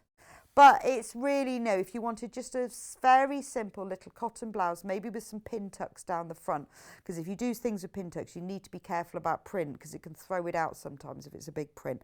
But if you wanted like a small pin tuck with a small print, this is perfect. Or maybe you've got a fabric that's got a really big, bold print and you want to put something with it that's low volume, that won't stand out as much, but still has a bit of interest and texture. This is perfect. Now we have the same fabric, but in a different colour, called pink. So I'm just going to put them next to each other so you can see. Same fabric, same tonal colour range, but a different colour. Thinking bunting for the garden. Summer cushions for the garden. It's just so pretty, isn't it? It's really, really pretty. I saw in a book the other day a toaster cover. I want to make a nice toaster cover. I'm really so tempted by that. I really want to. I quite like my toaster, but... So These are all quilting weight fabrics, so they're all your normal 112 centimetres, 44-inch width fabrics, 100% cotton fabric, and it's quilting weight. And these are all quality fabrics with nice, lovely prints, and the weight just feels nice. That's why I like quilting cotton, and I nearly always use quilting cotton in my dressmaking because it just has a nice drape and feel to it. Oh, this is printed in Japan. When they're printed in Japan, they're very good quality. The digital print quality in Japan is amazing. Oh, another one. Oh, this is really pretty, isn't it? It's just a lot. I like the colour range on it because it's real sort of shades of peach and apricot. But what I like that they've done with it, that they've put little highlights of like a azure blue and then some charcoal greys, and they made all the stems charcoal colours as well. That's just a really pretty fabric. So we have sold panels from this range before, but we haven't had this one. $4.99. $4.99 for half a metre. And if you want more, we will send it to you as a cut piece. More. However, we do only have 13 metres in stock.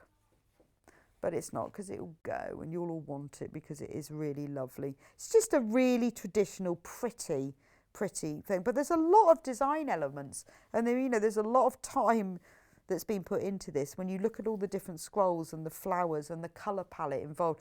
And it's very easy then, if you're using a fabric like this, to pick out the colours that will go with it. If you look very closely and you think, oh, I don't know what to go with it, you know, you've got shades of sort of deep apricot and peach here and the charcoaly grey, but even these sort of flashes of azure blue will really make this fabric come to life as well. So that's that one.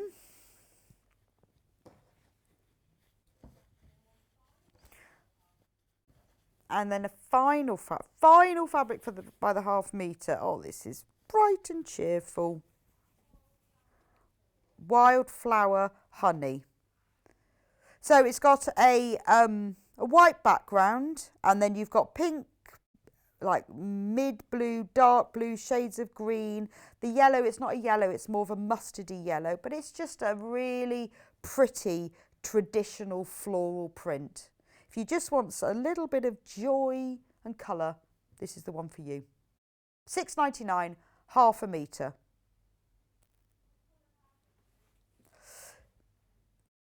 I'm trying to think which bundle I would put with that one. I think this one. This bundle here. How lovely would that look? Let me look at the greens. See? Now the green goes really well. All three greens. Actually, when you look at the greens in here, you've got those to the shades, that's those shades, and that green.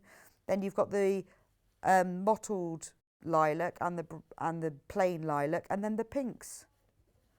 But they go together really well, and look at the pinks, how well they match. So if you were buying some of this fabric and you think, well, I want some plains to go with it, the peony bundle, $24.99, $24.99 for 7 half metres, 3.5 metres of fabric, but that goes together really well. And I think sometimes, you know, it helps because obviously I can see these fabrics, so I know they go together, but when you're watching at home, depending on your screen, they can often look slightly different, but that goes together beautifully. So those are all our beautiful fabrics by the half metre. Oh, we have, but as it's floral hour, we also have some floral projects for you.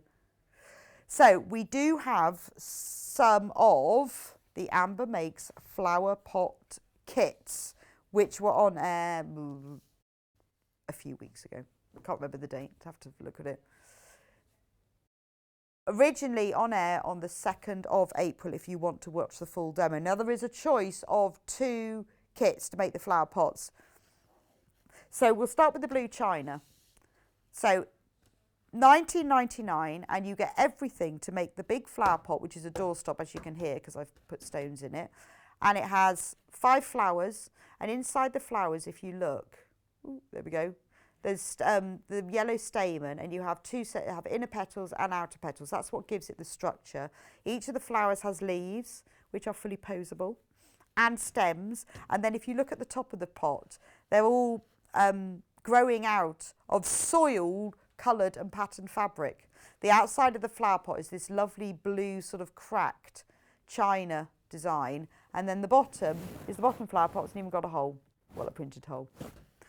And on the panel as well, I'll show you the panel in a minute, you also get all the pieces to make the baby one, which you can use as a baby doorstop, or you can use as an ornament, as a table centrepiece. You know, you get both on the panel. Now this one has slightly different flowers, more like tulips, but look how the shading of them, all the different colours. They've all got the lines on them, and then again the pot is the same. It's a bit darker than the other one. It's like a blue cracked china with a hole in the bottom, and all the pieces are on the panel. So I'll just show you the two versions. This is the terracotta one, and then I'll show you the panel. So you can make the terracotta one. So obviously this one is in your traditional terracotta pot. Turn them all the way around. Hole in the bottom. And the flowers on this one are blue and pink and purple. And again, you get the 2 layers of petals and the yellow stamen. The stems are just super stuffed with just soft toy filling. There's no sticks or anything. You don't need to buy anything else. When you buy the kit, it comes with the panel and the instructions. You need soft toy filling to fill these, and a little bit of wadding, and then some stones to put underneath. But other than that, there are no extra sort of bits of dowels. And even the leaves have got all the printing on them, so they actually look like leaves. So that's the terracotta flower pot, and also with it you get the mini one, which you can use as a table decoration, give someone as a gift. You could use it as a mini doorstop. Looks nice in the middle of a table though, or on your desk at work when you go back to work one day. Because if you're anything like me, kill flowers. So this is all year round flowers, but nice and soft ones. And this features all the same pink and purpley shades. So let me just show you what you get in the kit. You get the panel, which is massive. So as you can see, I'm going to hold it up for you to start with. So look, these are all the flowers. You've got the outer flower petals, the inner flower petals. You can see the soil. Then if I go around to the other side, there's the big flower pot and the little flower pot. And then underneath, you've got, I'm going to get to the other because it's so big. All of the stems. So I lay it on the desk. That might be easier. So here you have got, this is the terracotta one. You've got all, these are the small stems and then the small leaves. These are all the small flowers. There's the soil, and the soil comes in 4 different pieces so that you then sew them together and you leave little gaps that you poke the flowers through. There's the soil for the big flower pot, and then big leaves, and then the stems for the big flower pot have the yellow stamens already printed on them. So when you put it together, you sew 2 together, turn them outsides out, and then super stuff. Just stuff them really hard. That's what's quite easy. But the stamens are already on there, because if you have a look, let me show you the inside of a flower. They have there's the yellow stamen, so it looks really realistic. And then all of the petals for the flowers are printed. So this is the terracotta panel. The blue and white one is the same, just the flowers are a different colour. You get 2 pieces for each of the outer petals, so that the outer petals and the inner petals are lined as well. But they have been designed in such a way that the colours change gradually towards the outside, so they actually look like real petals. And there's your inner petals. So everything you need are on there. Full instructions come with the kit, which tells you all the other pieces you need, which really is wadding, soft toy filling and weighted filling, which can be just stones off your path. And full instructions and photographs of how you how you make it, pictures of them, full walkthrough. So it's really simple to make, and then you end up with your own pair of flower pots. You've just got to choose between terracotta or blue and white. So let me just fold him back up again. Yeah, we could not have the flower pots in the floral hour. Floral flower pots. Yes. We've also got, let me just fold that up, put that out of the way. A Helen Newton flower shop pattern. So this is just the pattern, not the fabric, but if you just want the pattern, it's applique and machine embroidery. So you make this beautiful cushion, and look, inside are all the templates, all the different pieces, the door blind, the clouds, the pot, well, not clouds, the flowers and the pots and everything, and full instructions about how to make it, and then more templates on the back. So that's just the pattern, £9.99, to make this gorgeous applique and embroidery flower shop cushion. And you can use any, this was originally demoed on the 7th of April if you want to go back and have a look, and any of our bundles would go really well with this. In fact, I think the, well, any of these actually, the freesia bundle would look really nice. So if you want to make this and you will need some fabrics for it, how lovely are those? Would go beautifully with it. That's the flower shop pattern. We've also got a bit of Tilda. So this is a charm pack. These are 5-inch squares and you get 40 of them. So each piece of fabric is 5 times 5 inches, 12.5 centimetres. I love charm packs because they're pre-cut, makes life a lot easier because they're already done.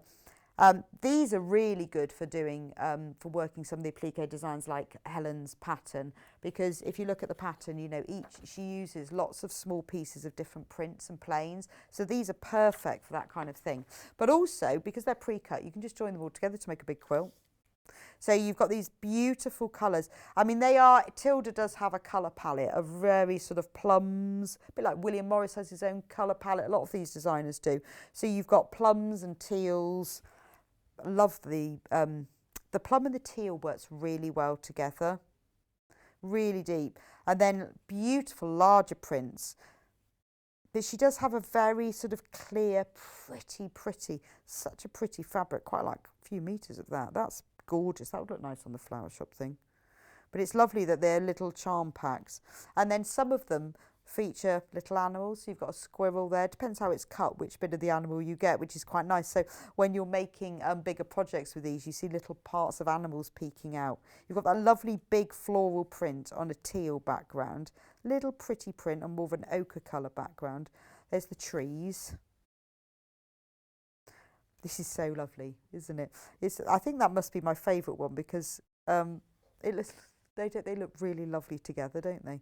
You've got nice teals and, you know, really sort of subtle ochre colours.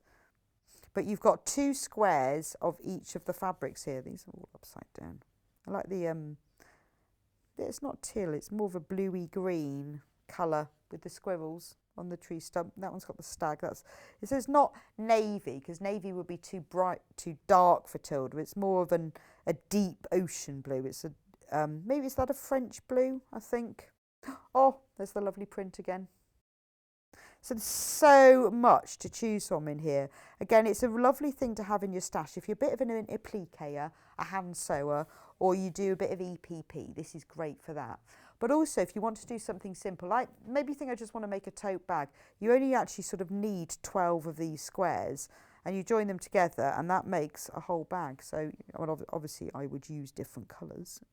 But a really simple way, if you haven't done much patchwork before and you want to try different things and have a go, this is a really, really good starting point because all the fabrics are cut out for you. But look how lovely it looks when you start then putting them together. You've then suddenly got, if we put, because there are the same prints but in different colourways here, if you start mixing them together, you've then got like a whole cushion in blue. But then you imagine you then join all of those together with all of the colours, you've suddenly got a quilt. And don't they go together really well? And that's just the blue selection. But all of those prints come in the charm pack in the lavender sort of plummy colours and teal and blue. And then we're moving into the red colours here. So again, you've got red woodland, the red little print with red and grey, more red flowers, and then this lovely, I love that one, that they've put the grey background on it, really makes this very sophisticated and then the tiny little red print. So what a beautiful selection of fabrics. You can see if you just look through them like this, how well they go together.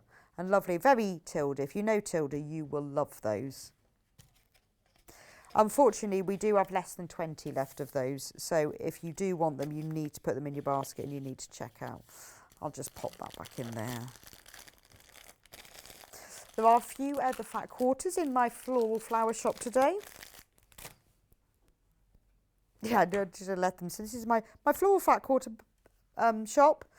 This selection is yellows, and in it we have 4 fat quarters. So we've got a pale yellow, like a very pale lemon with a floral print, a more orangey yellow with a floral print, a nice yellow gingham check, and checks and florals and stripes go really well together for a real vintage vibe. And then you've got the brighter one that's got blues and oranges. So if you fancy some yellow floral fabrics, £1.74 fat quarters, so £6.99 for 4 fat quarters.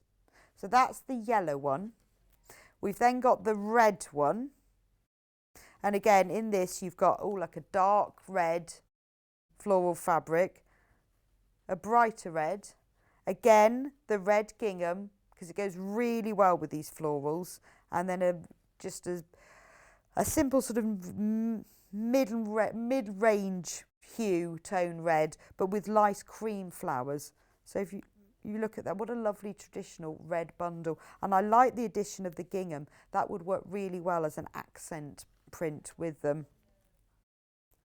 like we did on the sunflower panel with its black and white prints. Green, now this one they've put a stripe in. I said stripes and checks and florals go together. That makes me think Laura Ashley dresses. And then you've got a green, like quite a nice appley green print, and then a darker one. So if you look at them all together, they go really well. Beautiful. So if you want just a little pack of a mixture of green floral fabrics, this is for you. Yes. And to keep in the floral theme in my floral flower shop, this brilliant cutting board, love these, and we got this because it's got flowers on the front. These are fab. If you haven't seen these before, they are always massively popular with you on Sewing Street. I know how much you love them. It features flowers and houses and birds, but also needles and threads, and there's a reason for that. So the outside is padded. Now if we open it up, you can use it, let's turn it that way, that's your ironing board. Let's turn it around. So that is your ironing board. If you want a little ironing mat by your sewing machine, or if you're going on a workshop and you want to take your own little ironing board with you, or maybe you're going away to the caravan for a week and you can do a bit of sewing, this is your perfect portable ironing board. It's very small, but very multi-purpose. When you open it up, it also, on one side, it's all stuck in, it's all attached, there's a cutting mat. So again, perfect for workshops. You've got your own cutting mat, your own ironing board, perfect to take away on holiday with you. If you go on holiday and you've got your travel iron, and you've got this, then you've got all your cutting and your pressing. Or if you want to put it beside your sewing machine, maybe you're doing a bit of FPP and you want to do just very quick, where you press, cut, sew, press, cut, sew. It's perfect for that. It's got all the measurements on it, so it's all exactly, it's like a proper one, but just small. So it's got your 45 degree, your 60 degree angles. It's got metric and it's got imperial. And this is brilliant. So this covers up the sandpaper bit. So this is where you want to put pieces of fabric to see how they go together. But also if you've cut pieces out, maybe you're doing a bit of a plique using Bondo web or something and you've cut them out and you don't want them to go astray, you can put the pieces onto here, put this cover on it, and it keeps them absolutely still. So when you fold it up, you can just take it and go away. So if there's little bits that you need to keep safe or you want to try, the slight roughness of the sandpaper will just hold them in place. So that's a fantastic thing. I think for $14.99, you've got your own portable cutting mat and ironing board and fabric template sheet. And it isn't going to be long until workshops are back on. Hooray! Hooray! And holidays are back on. Hooray! So wonderful thing to take you, and it's very portable. And it's only A4 size, so it's not too big, doesn't take it. You can just pop it in your bag. And it's lovely. I love the print. Well, it's in my floral flower shop because it has flowers on it. So it is very lovely. Buttons. We can't. Oh, I like these. Am I allowed to open these? Have we got a picture of them?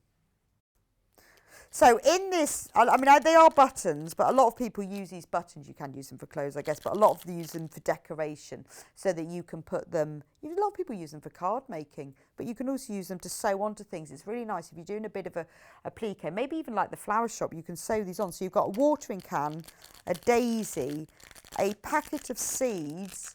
Oh, look, there's a picture there. And a whole daffodil. Aren't they lovely? So if you want to add just a little bit of interest to things you're doing, or just sew one of them on, you could sew one of them onto, you know, like the collar of a blouse, and you can have a little daffodil there. Yeah, or knitting. Great for your knitting projects. Be ideal for that, wouldn't they? So that's the gardening buttons.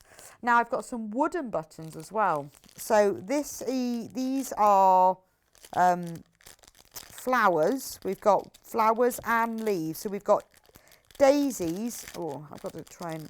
Have we got a picture of these? Or oh, we've got a picture somewhere.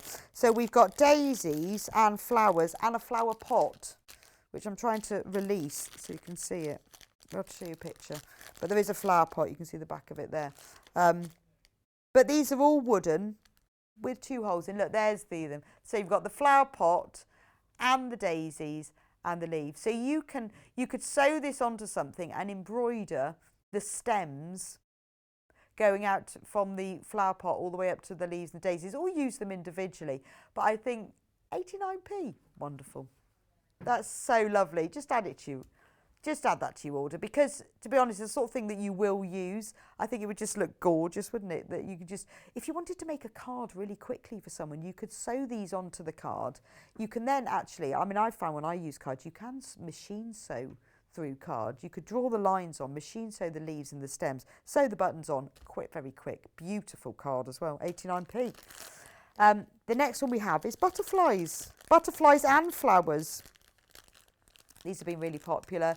3 butterflies, 3 flowers. Again, you can use them to sew onto things that you've made, so it embellishes them, gives them a bit of 3D. Tricky to use for normal buttons because you need quite a large buttonhole, but really good to embellish and decorate things as well. And finally, we have birds and butterflies. Look. Like little blue tits. They're really sweet, aren't they? So we've got, I think that's a dragonfly. Oh, we've got a dragonfly, a ladybird, oh, there's the still. Dragonfly, ladybird, 2 birds. So like a blue tit and a flying one. So 2 butterflies, dragonfly, ladybird, and 2 birds.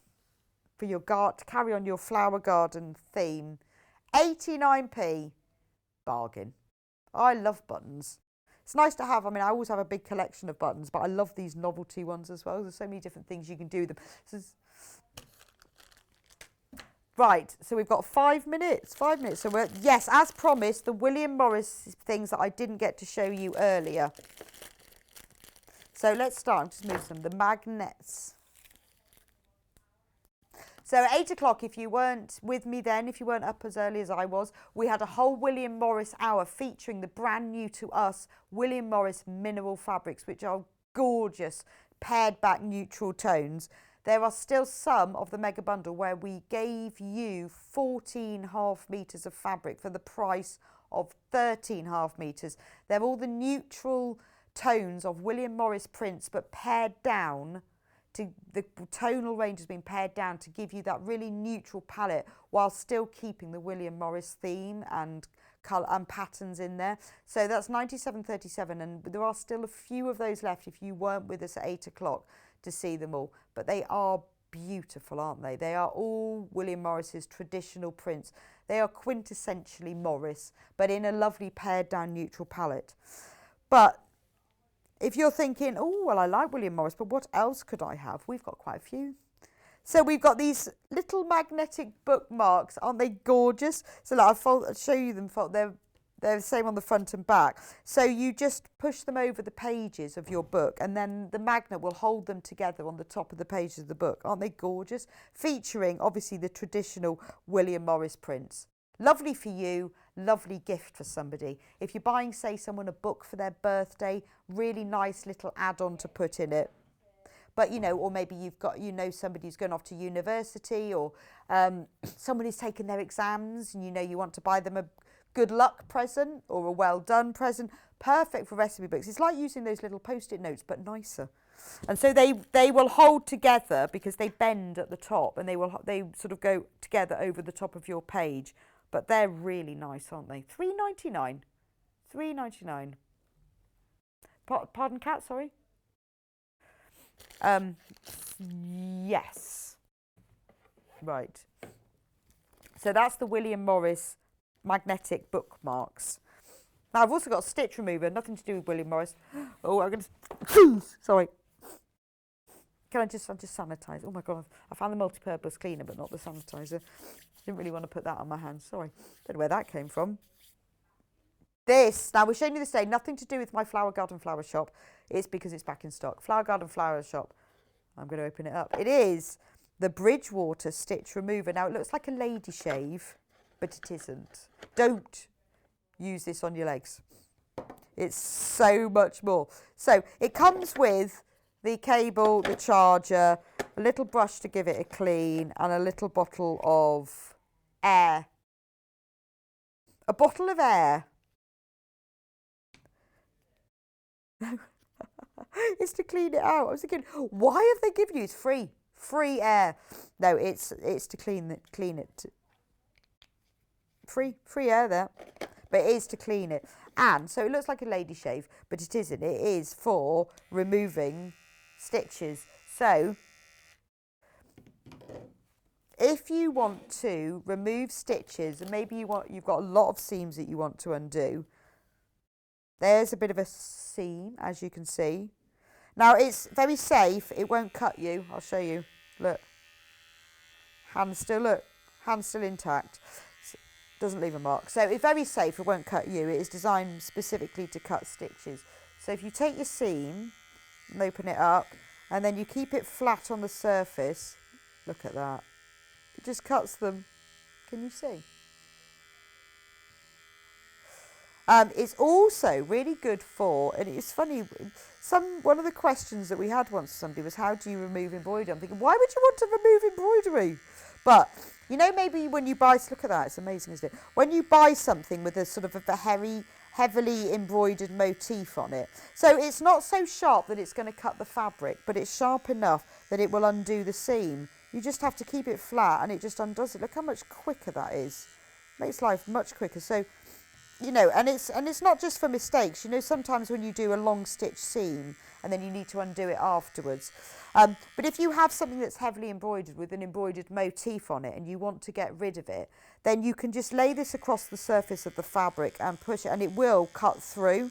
So if you do have something that you want to remove, I mean, it's not going to do this because it's not embroidered, but you can just shave it off that way. It's just a brilliant thing, isn't it? The fact that it's been invented, because, you know, when you use a normal stitch remover, sometimes you can cut, look how quick it is, you can cut the fabric. I mean, if you used a normal stitch remover, like, I'll show you one big length at once. So I showed you earlier you can do individual stitches, but if you want to just really go for it, keep that flat on the fabric, and you can just quickly go through a whole length of stitching.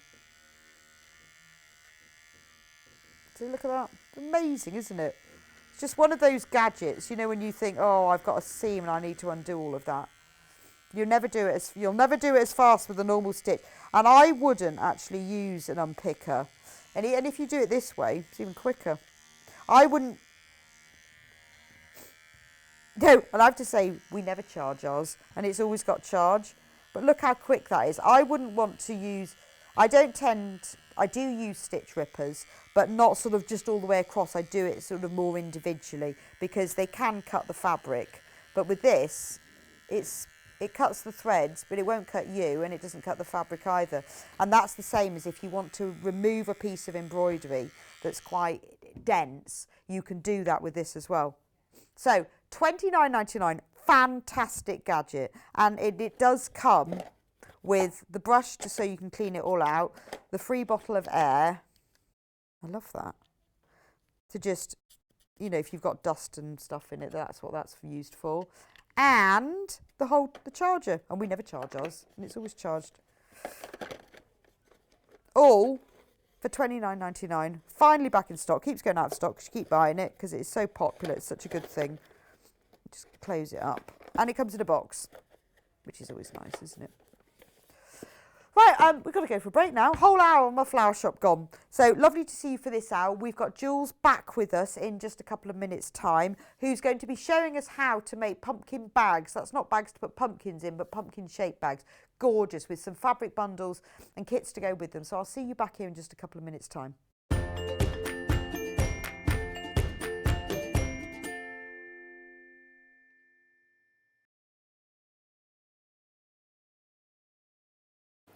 Hello everyone, my name's Cara Ackerman and I'm absolutely delighted to be here at Sewing Street.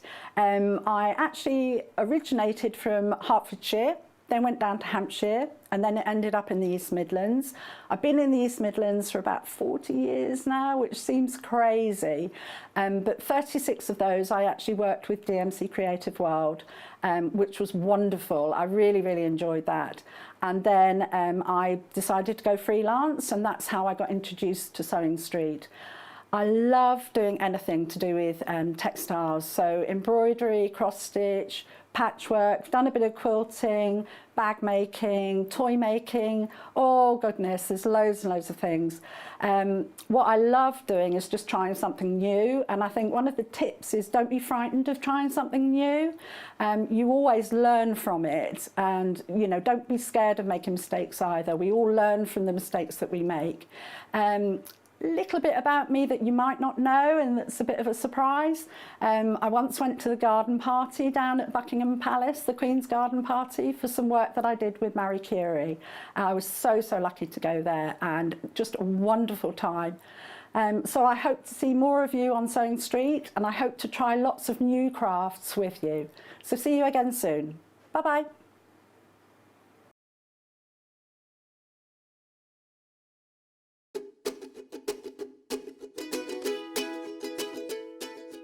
Hi everyone, it's Yvonne from Village Fabrics here. I just want to give you a brief outline of what you're going to receive in your first package when you join our new Village Street row a month. In the first package that's going to drop through your letterbox, you're actually going to get row 1 and row 2. So you're going to receive the very bottom row, which is the log cabin. So you've got all the wonderful cotton fabrics. Then you're also getting this lovely black cat and the garden fence that goes with that. So again, you have wonderful quality cotton fabrics. Anyone who's seen me will know that I'm always suggesting that people have nice quality thread. So we're including, you get these as well. You're actually getting threads. Always new pack of needles, because I'm going to be telling you to put a new needle into your machine before you start the project. And as always, have one by my sewing machine, a quick unpick. It's inevitable, ladies. You're going to need one of those. This is your first introduction to the whole project, so we also include a full picture of what you're going to achieve at the end of the project, with some useful hints and tips. So 2 rows, 1 month, great place to start. See you in Sewing Street on the 18th of May. Let's have some fun.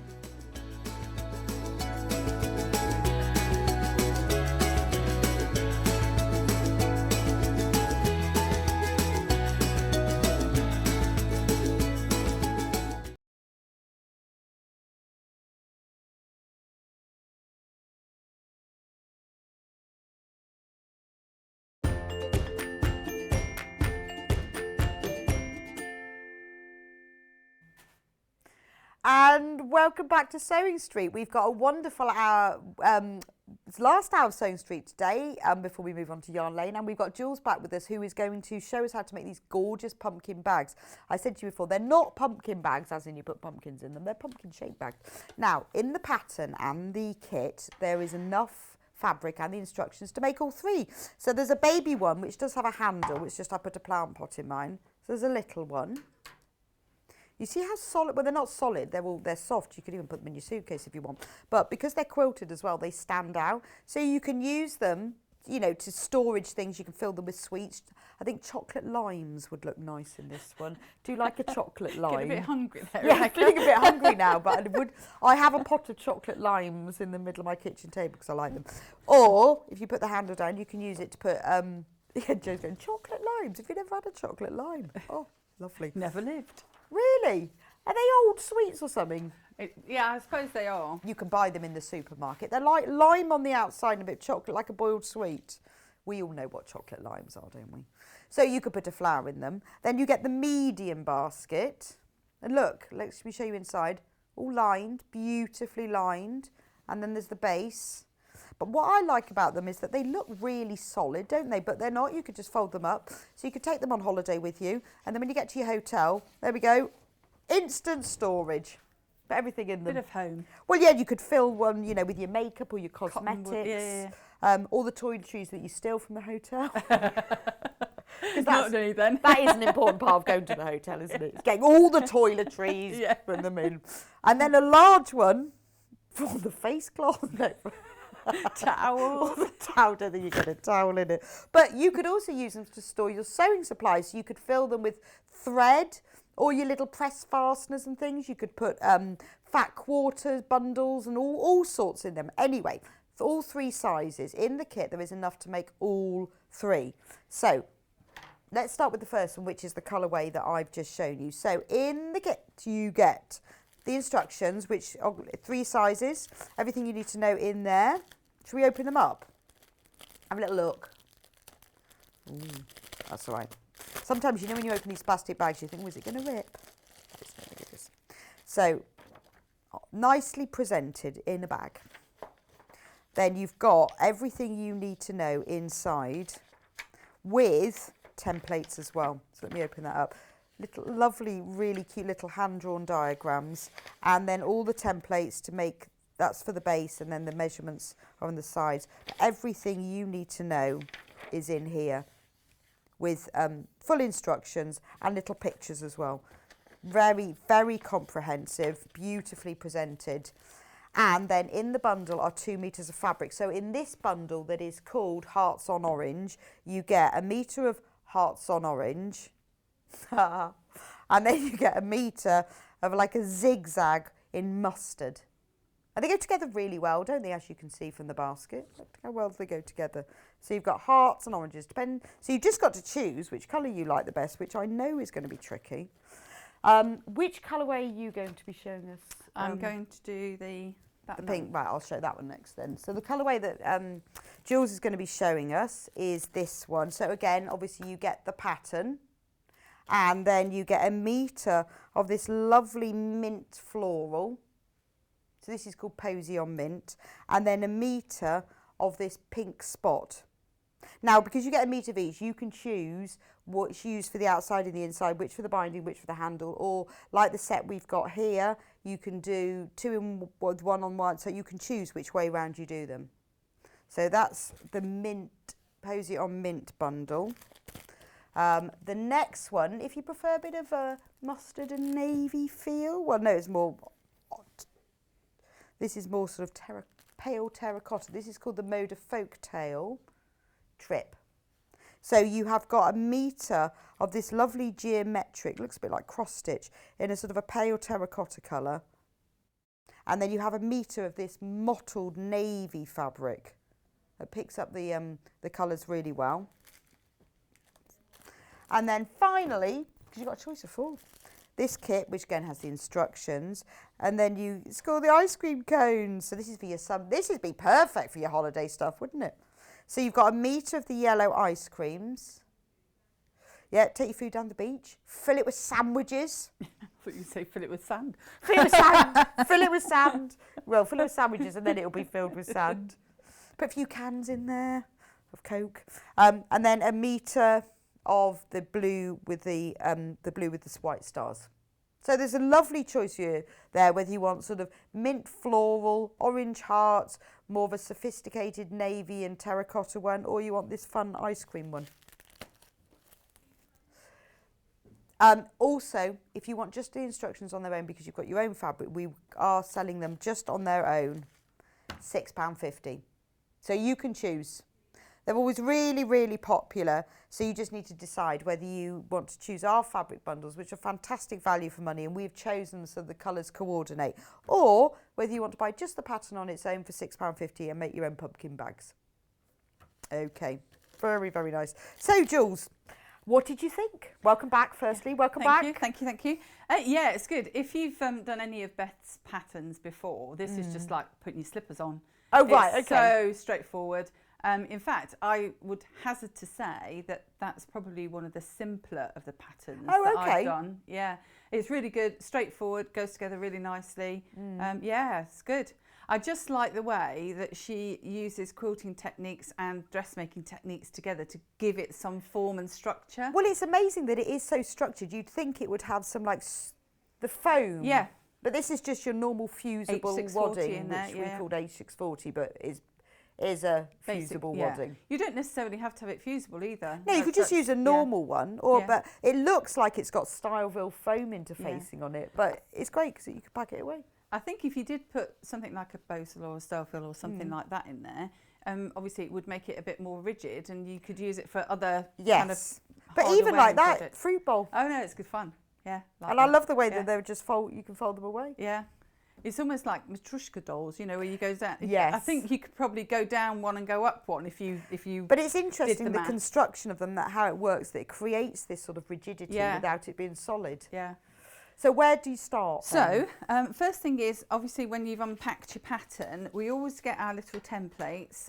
One is for the lining and one is for the outer body. I always photocopy them, and obviously if you're photocopying them and using them for your own personal use, it's all fine. Because number one, I don't want to cut into the pattern, but number two, and also Beth does explain this, that if you wanted to do it, you do it from the biggest to the smallest, because if you were using this pattern, you'd be cutting on the concentric rings anyway. Or you could trace them. You could trace them if you wanted to, if you hadn't got a photocopier, absolutely. Yeah, because it's nice bold print, you can do that quite easily. Greaseproof paper. Yeah, any of those sorts of things, it'd be fine. But this is only for the bottom of the bag. The rest of it is just measured rectangles. Oh, okay, so it's just the base. It's nothing super complicated. And obviously in the instructions, you've got all of the measurements for the rectangles. What I tend to do is I tend to write on my little pattern piece. So this is what I'd photocopied, and those were the types of fabric that I was using, and then I put all my body pieces and the handles and everything on there, because I can never find what I want to find when I'm cutting out. So yeah, cut out your pieces first of all, and cut out all of your fabric first of all. You also cut out your wadding at the same time. The only thing that I would say is it doesn't tell you to cut out wadding for your handle, so make sure you cut out wadding for your handle as well. Yeah, because you have got a bit of... Yeah, you've got a bit of oomph in there. You don't have to, but I think it's worthwhile doing that. Yes. Okay. Makes it a bit softer. Does it probably make it stand up a bit better as well? And it actually does say in the instruction, I think it's just a... okay, so just don't forget the wadding for your handle. Yeah. And how much wadding do you need? I would say 1/2 metre would do it. Okay. Yeah. So in our pack of H640, which is our fusible wadding, we don't have to use fusible. They're the one that we used is £9.99. There it is on screen now. So the one that Jules used in hers was this H640 fusible wadding. Yeah. So first thing that you'll do is you'll be doing your quilting.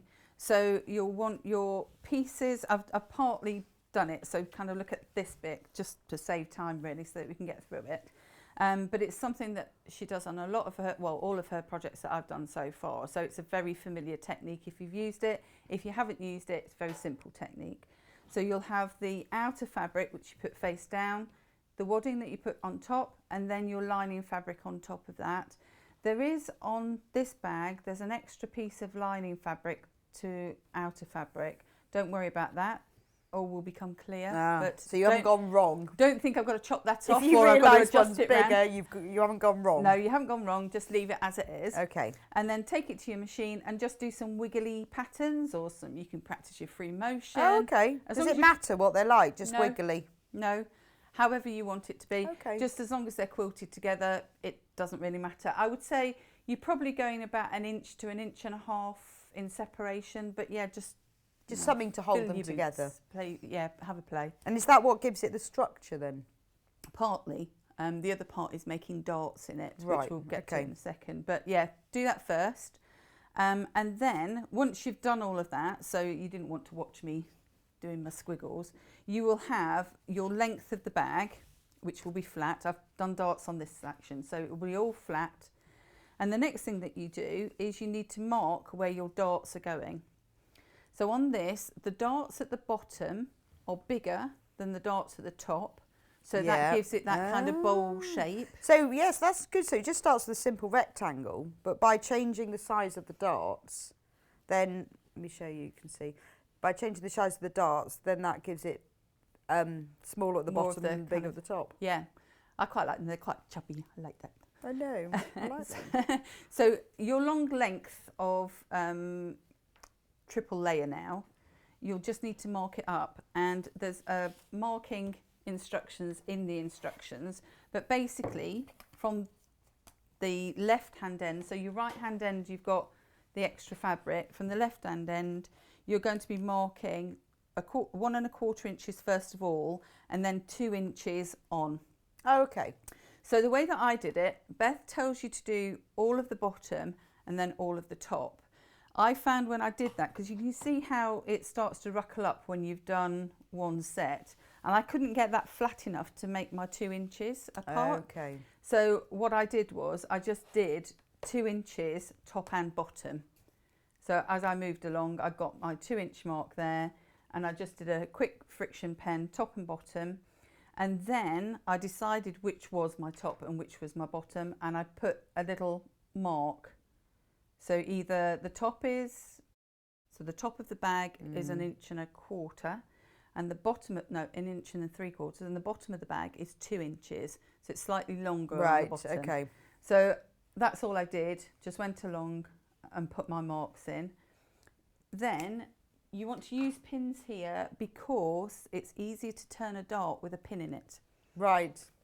So if you put a pin directly down the centre of the dart, or on your mark basically, so on the 2 inch marks, and I'll show you what I mean. So you've got your starting point where the pin is, and you've got your bottom point where the dot is. And then what you're going to do, the darts need to be on the lining fabric, so that's why you're working lining side up, because on the outside you want it to be nice and smooth. So if you, oh, that's a bent one, but never mind. You get the idea.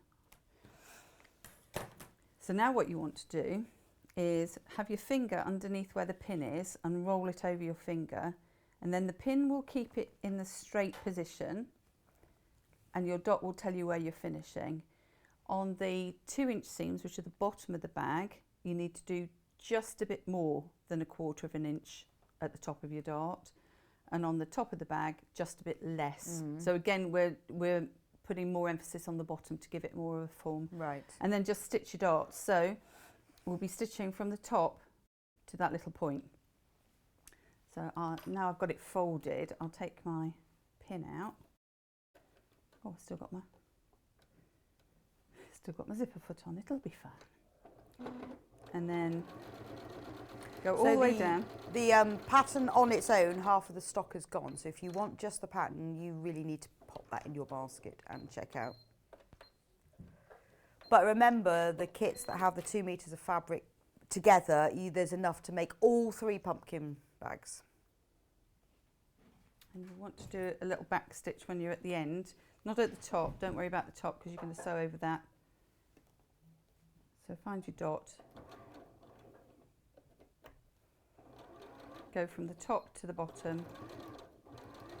Now it's not liking it a little bit because I've got 6 layers there. I'm just going to go with it.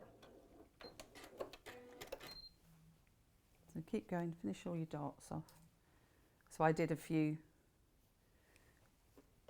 at home. I took the pin out there earlier than I would have done, but I'm going on speed now.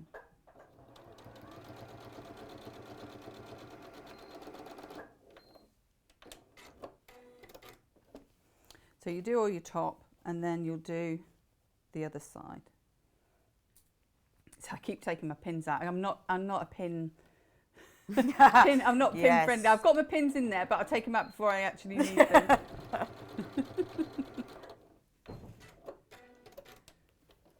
So do what I suppose I said I was going to do.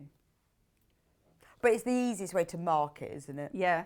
And again, it's all about this preparation stuff. You know, if you've got it going right, your shape will be nice on the bag. So do one more and then you'll see what the whole lot looks like. And this is where you can press it. You can press all your darts to one way if you want to. So there we go. So it forms around now. You can see where you're going with it. That's the inside, that's the outside. But you can see where you're going with it. It's a really interesting shape, isn't it? You wonder sort of when Beth was doing it, I wonder how she worked that one out. I think she said that it was the shape, I think it's on there, she said it was the shape of, she'd made some pumpkin bags for Halloween for her kids. Oh, okay. Yeah, but to work out that kind of shape's quite clever, isn't it? Takes a bit of maths, I think. All right, so now what we want to do is close that seam, and it will be a slightly curved seam, but don't worry about that. You don't need to clip into the curve or anything like that. Just match the two up, and you'll do a 1/4 of an inch seam straight the way down. So thankfully this zipper foot is about a 1/4 of an inch.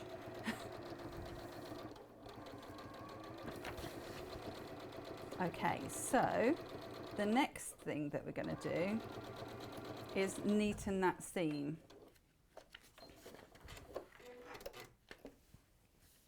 So that's what you're left with, that you've got a little flap going on there and that seam is all together. So now what you want to do is, as I say, neaten that seam. So if you have it flat, I don't know if I've got my little clover, but you can use your little clover mini press on this. Fold it over to half that allowance, so that will be about a 1/4 of an inch, and then fold it over again. And this time make sure you've tucked in all of the raw edge and pop a couple of pins in there just to hold it down, because you'll be sewing that in a second.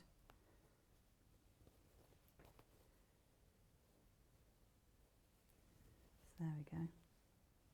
But there's in the instructions, you know, it gives you a little diagram of all of that, Yes. doesn't it? And of all the darts and stuff, so it's quite easy to follow. Yeah, definitely.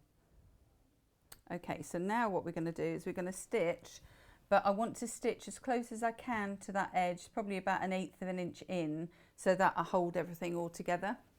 And when you're doing it, just make sure that you are stitching a single seam and you're not stitching the rest of it, this piece as well, so keep that flat. Okay, so we'll do that.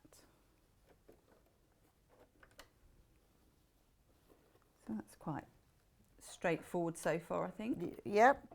But like you say, it's all in the preparation, isn't it? Yeah. It's doing all the measurements and the marking first.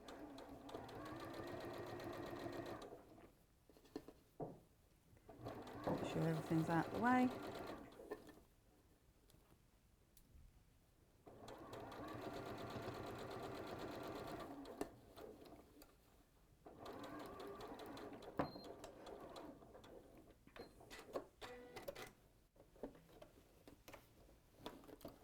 Okay, there we go. So that's all nice and flat now, and you can press that out as well if you want to.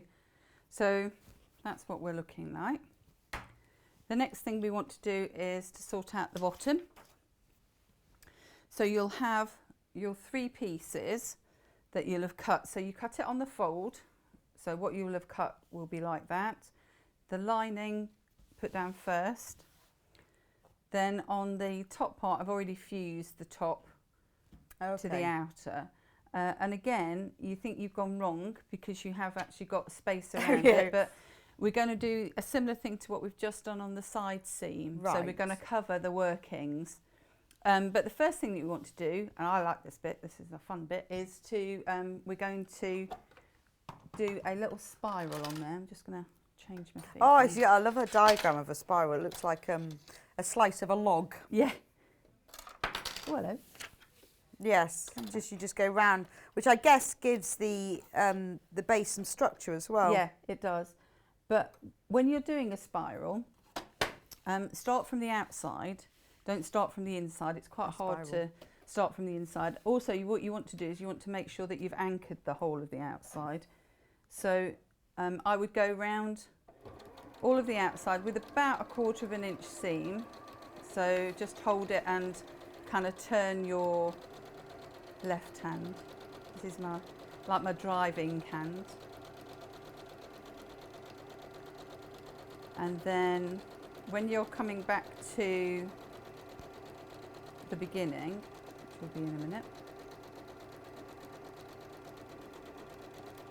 So when you're coming up to where the centre is, just step yourself up, so you're going inside it, and that will start your spiral.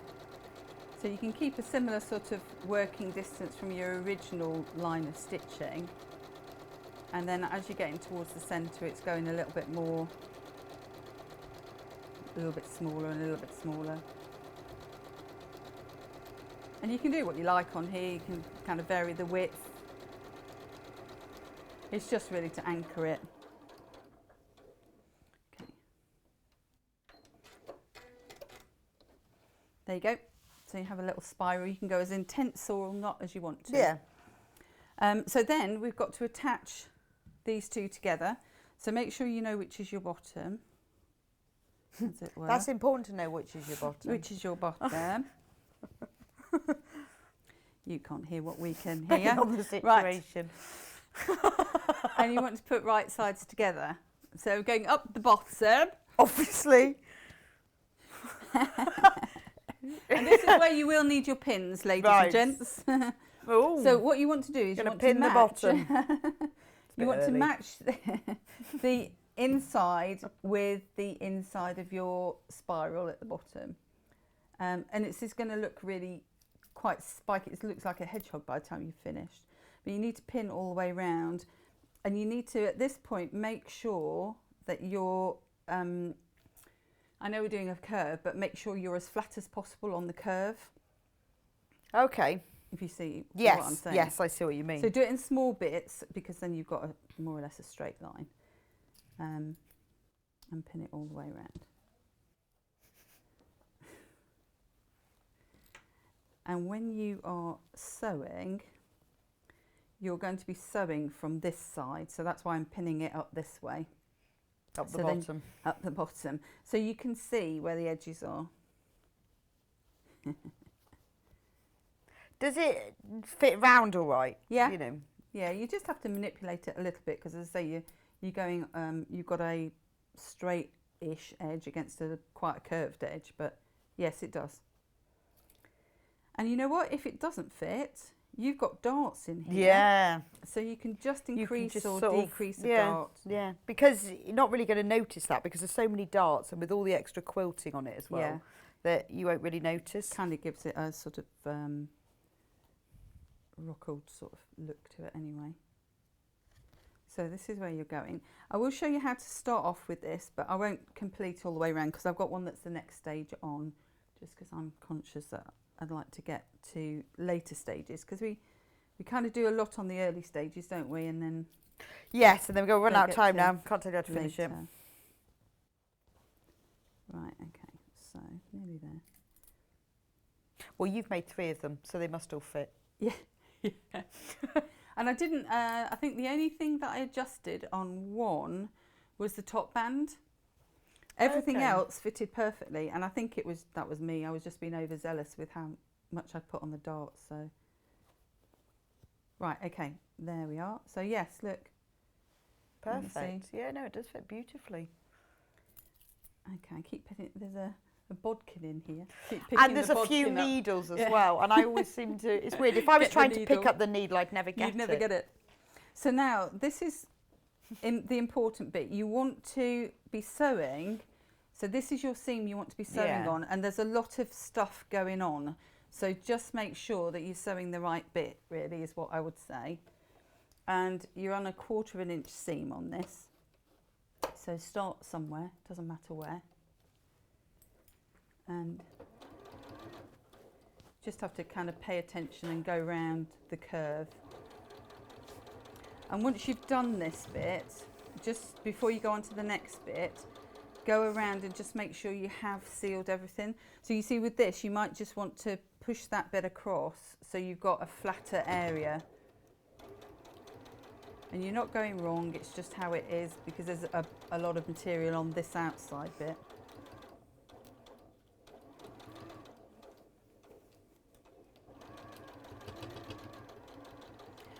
You can, if you want to, use a walking foot. I didn't on my one. My machine seemed to be okay with it, and this is okay with it. But you can if you want to.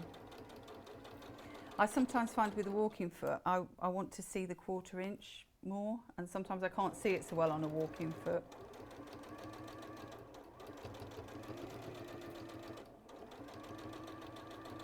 Oh, I wasn't going all the way around. Well, I'm nearly there, so I will.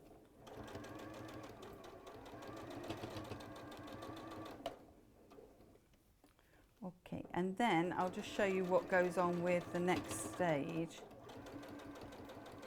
Because we need to put this facing over now to seal that edge. It's quite tricky to try and do it on your machine. So I would say, if you can, do it by hand.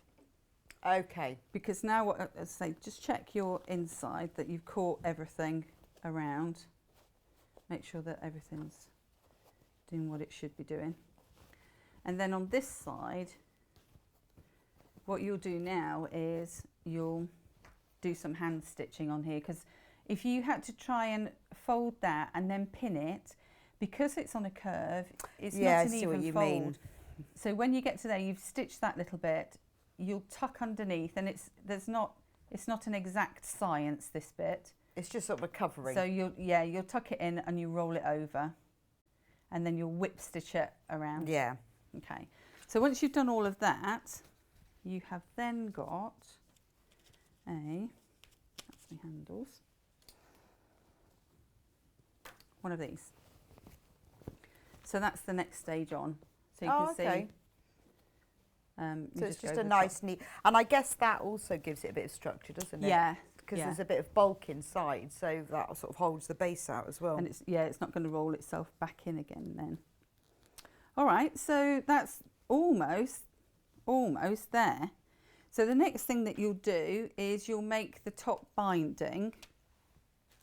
So with the top binding, you have got a longer binding strip, and on this one, you'll fold in a 1/4 of an inch all the way down each side. So kind of like that. Press that, and then you'll fold it in half and press it. Now, I think on the instructions, Beth says to join it together and then press it. I did it the other way round just because I couldn't manipulate it properly. Right. So I would advise you to press it first and then join it together. Okay. So if you press it. You join it together into a loop, I see what you mean. So this is going on the top here. Right. Where your seam is. So you'll press it all like this, and then you'll just open those two pieces. Right. Yeah, no, I can see what you mean. I think that would be easier to press it felt easier for me. Yeah. Some people might do it the other way, and that's absolutely fine. You'll end up with the same thing. Yeah. I didn't measure this. I'm confident it will fit, but if it doesn't fit, you can either unpick that seam and re-sew it, or you can just add a little bit of extra oomph to one of these pleats, right? That darts that goes around the top.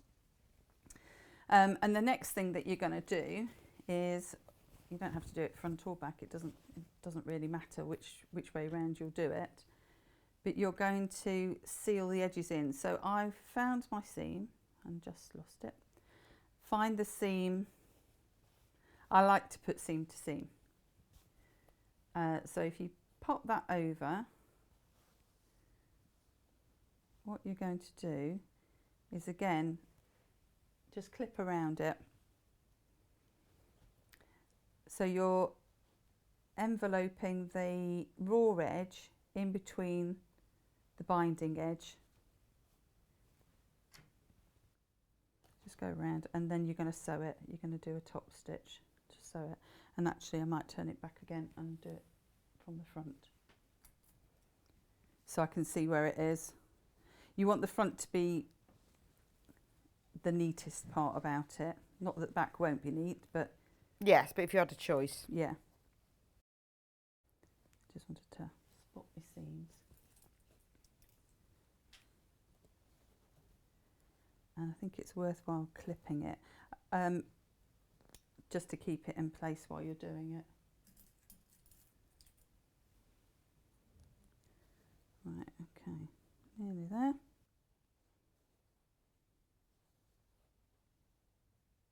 Oh, she said she was confident. Well, I guess the thing is, there's quite a lot of darts in there, isn't there? And if you it do one, each one slightly smaller or bigger, yeah, that makes quite a big difference to the circumference, doesn't it? So it does. But it is easily adjustable, so that makes sense. Okay, so we'll stitch that on, and then you just need to be a little bit careful on the front. If you've pushed it down far enough, it should go through to the back. Okay, so we'll do it there. Start there. And you can take your little thing off if you want. And you can feel underneath as well. You can feel with your fingers underneath whether it's matching up. But if you just go slightly away from the edge, maybe about 1/8 of an inch, kind of your normal sort of top stitching, but a little bit more if you like. And then if it's not quite right, you can always just re-pick that. I'm not going to undo that.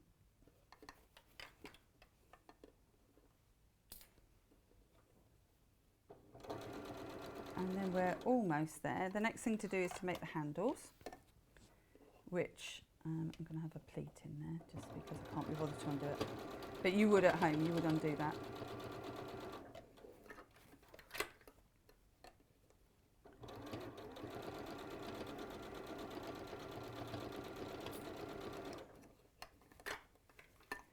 And when we're doing the handles, oh, hello. Might need a rethread there.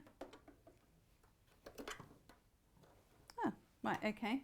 Talk amongst yourselves while we do a quick rethread. Okay, while you wind the bobbin up, I'll recap the bundles. I think the bobbin, it's my top.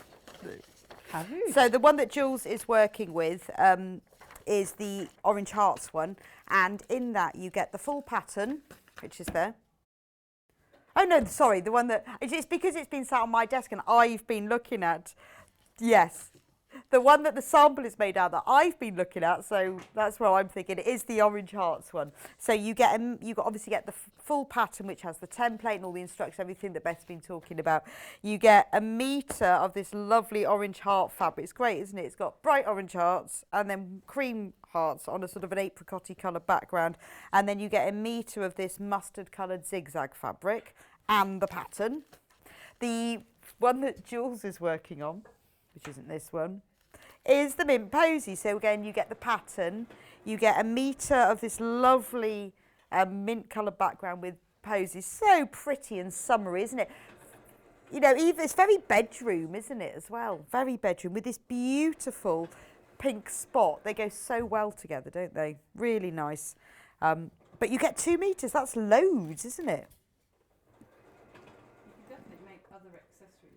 Right, yeah, so you can make all 3 baskets with it, plus other accessories with the leftover. Then we have the Moda bundle. This has been the most popular. Less than 10 of these. So you get 1 metre of this lovely, which one's photos from the Folktale collection? So it's Gypsy's Kiss. So it's like a pale terracotta background with white, almost like a white cross-stitch border with sort of a chocolate brown inside. And then you get the navy, which is like a mottled navy. But it'd be nice, wouldn't it? I think it would work well both ways around. So with the navy on the outside and then this as the trim would look very lovely. Or the other way around. It'd be quite dramatic, I think, wouldn't it? It is quite dramatic. I love that. And the final one, this is your summer one, summer ice creams. You've got this gorgeous yellow print. Take this to the park. Yeah, fill it with your dog's toys. Take it to the park. Put your ice creams in if you've got to go to the ice cream shop, but eat them quick. So you've got yellow with ice cream cones on it. And then you've got this lovely, glorious, clear blue print with white stars.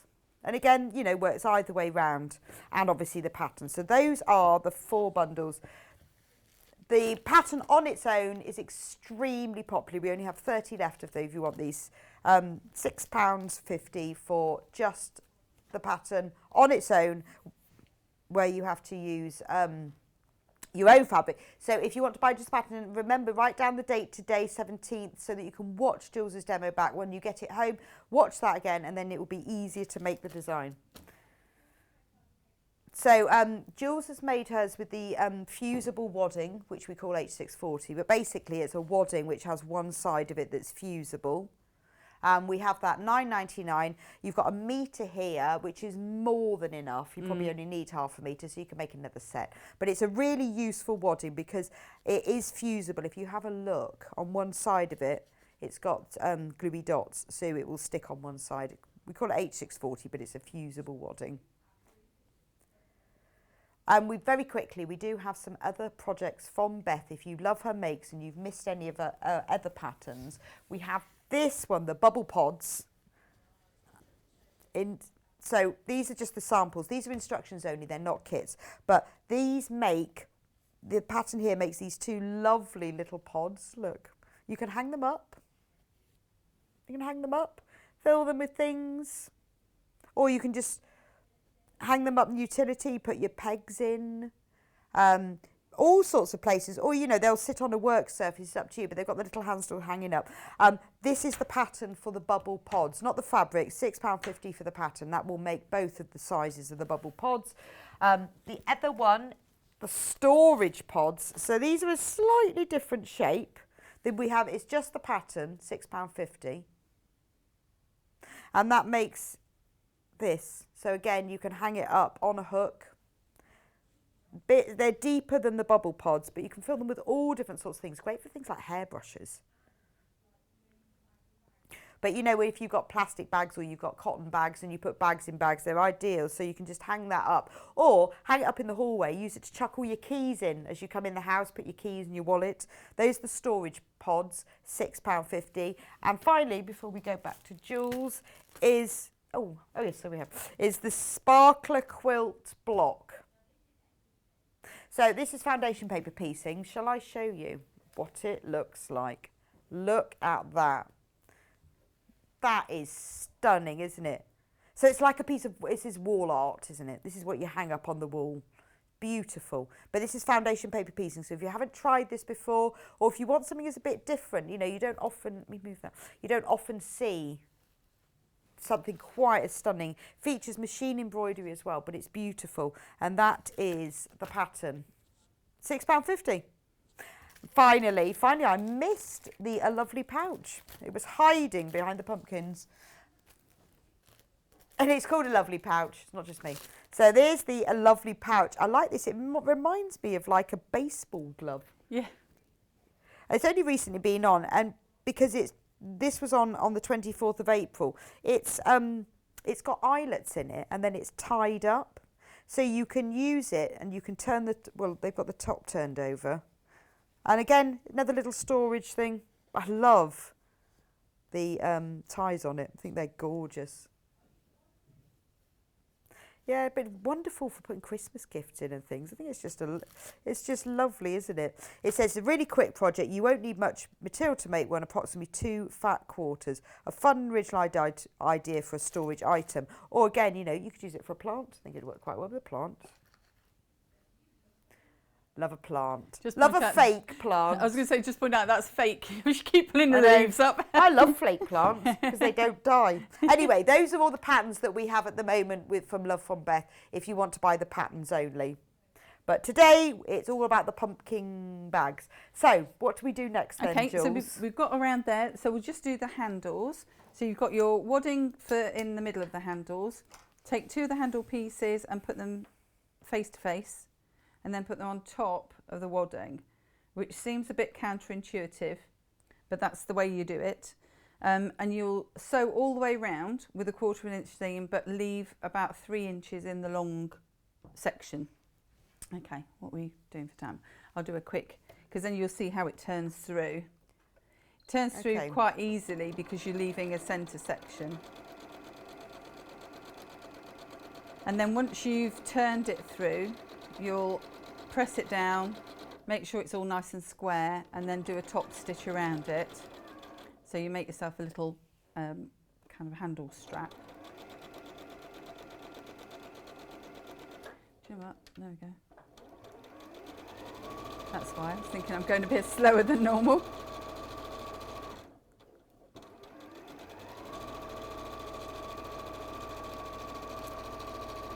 And this is one where you don't have to seal up the the turning gap, because you're going to top stitch around it, so that will seal it.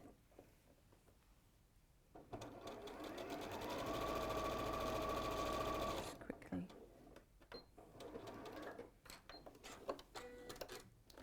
So you'll trim off your corners and do a quick haircut.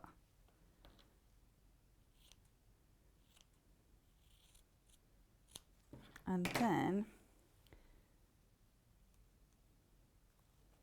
go from your, you can iron the wadding on if you want to. Go from your wadding side and just push it. Okay, that's a really clever way of having 2 ends already enclosed, isn't it? So that they're nice and neat. Yeah, and just get a something or other. I've got a knitting needle. A very lovely wooden knitting needle. My bamboo one, yes.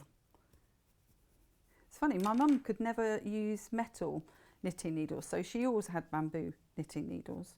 Well, some people are allergic to them, aren't they? I think she said, I don't know, because it's all a hearsay kind of thing, but it seemed to work for her. She said it felt like she got arthritis when she... Okay, just because of the weight of them? Because some people are allergic to different things, yeah, aren't I think they? it's because of the metal, for whatever reason. Something to do with the metal, sorry. Oh, so not the weight then? No, I think I mean, they are lighter. Not doing very well with this though, Mum. But you just kind of wiggle it round and it'll come out. And then when you've done that, there we go, it's coming along. You'll just press it and top stitch it, so you'll end up with the handle. But you get like 2 nice neat ends doing it that way. You do. And then what you're going to do is you're going to stitch the handle on the inside. So find where your main seam is. We've got measurements. So you go down and pin it in place, and then go opposite to where you've got to on that part of the handle.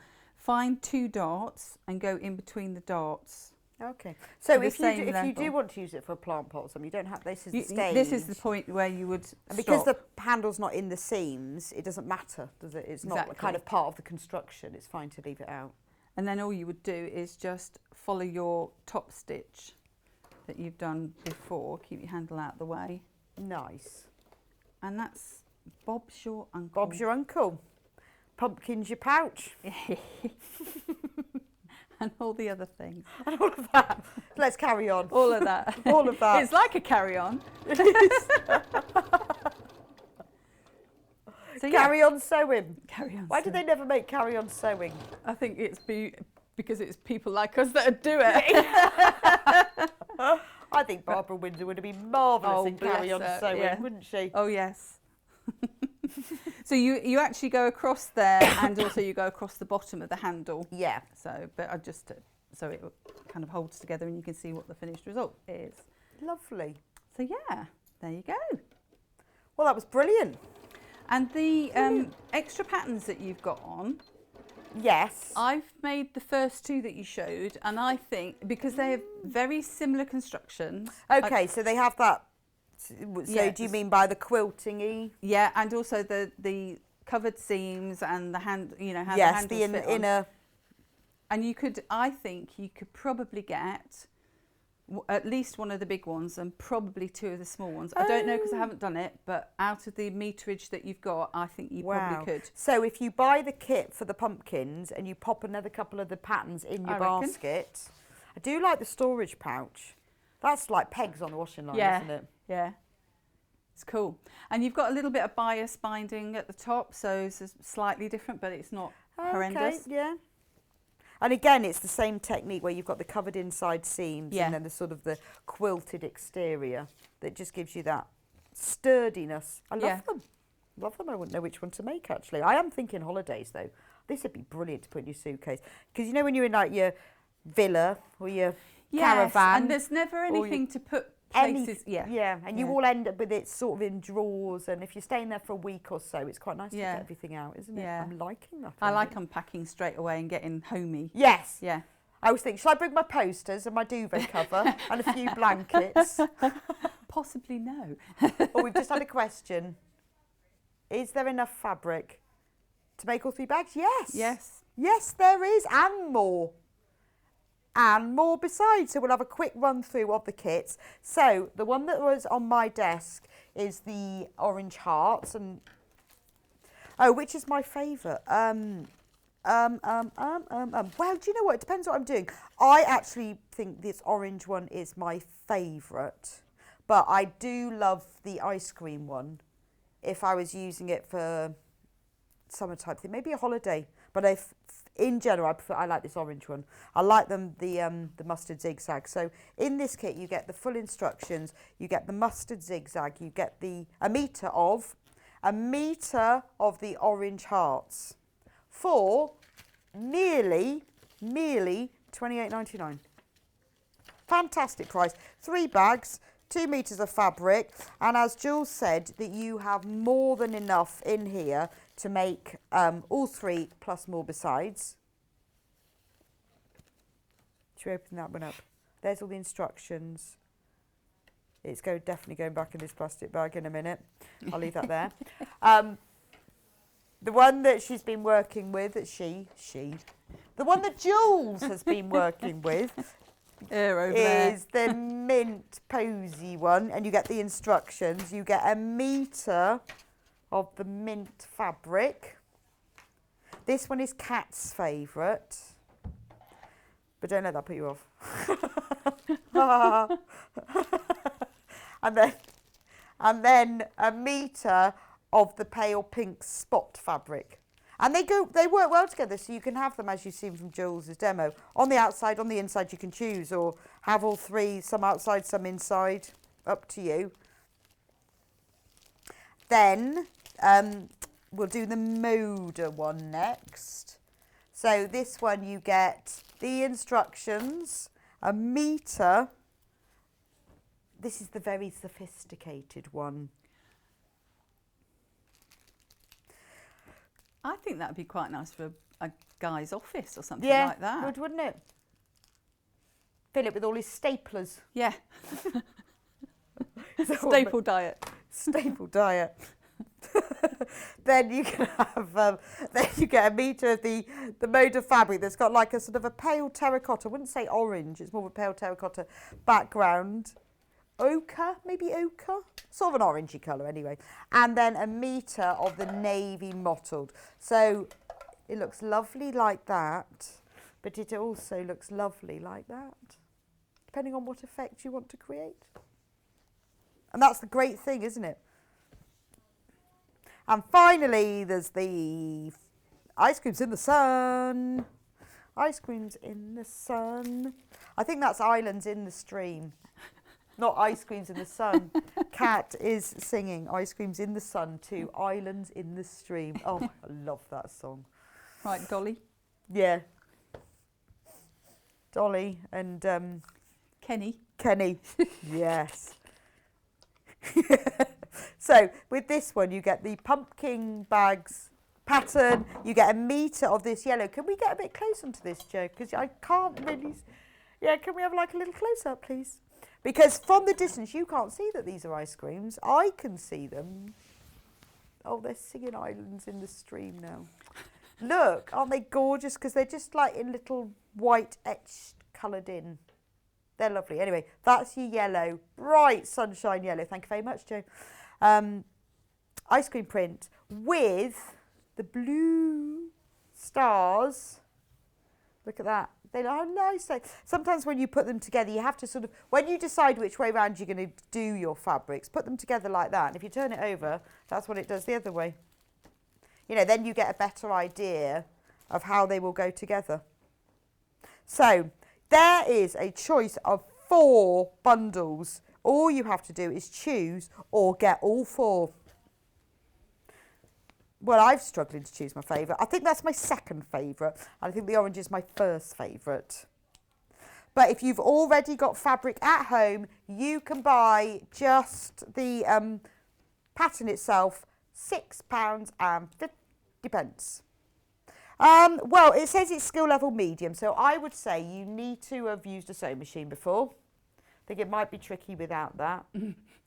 But if you've used a sewing machine before, then, you know, she does explain, Beth does explain as she goes along how to do it all. It's also quite a good skill building thing because maybe you've not tried darts before, or maybe you haven't tried a bit of free motion quilting before, or maybe you haven't made a handle, or you haven't tried binding, or that sort of thing. So it's something quite safe. Maybe I would suggest if you were going to do this, then start the big one. It's always easier to make bigger things. Definitely. And then go small. By the time you get to the small one, you'll be an expert. But it's practicing with things like this that improve your skills. So if you think, oh, I don't want to do free motion quilting, I've never tried that, or I haven't done that binding thing. You know, when you then come to do a bigger project and something, you know, maybe you're making a quilt or a different, you know, a complicated bag, it's practicing your skills on things like this that are perfect. Thank you very much for being with us on Sewing Street. Thank you.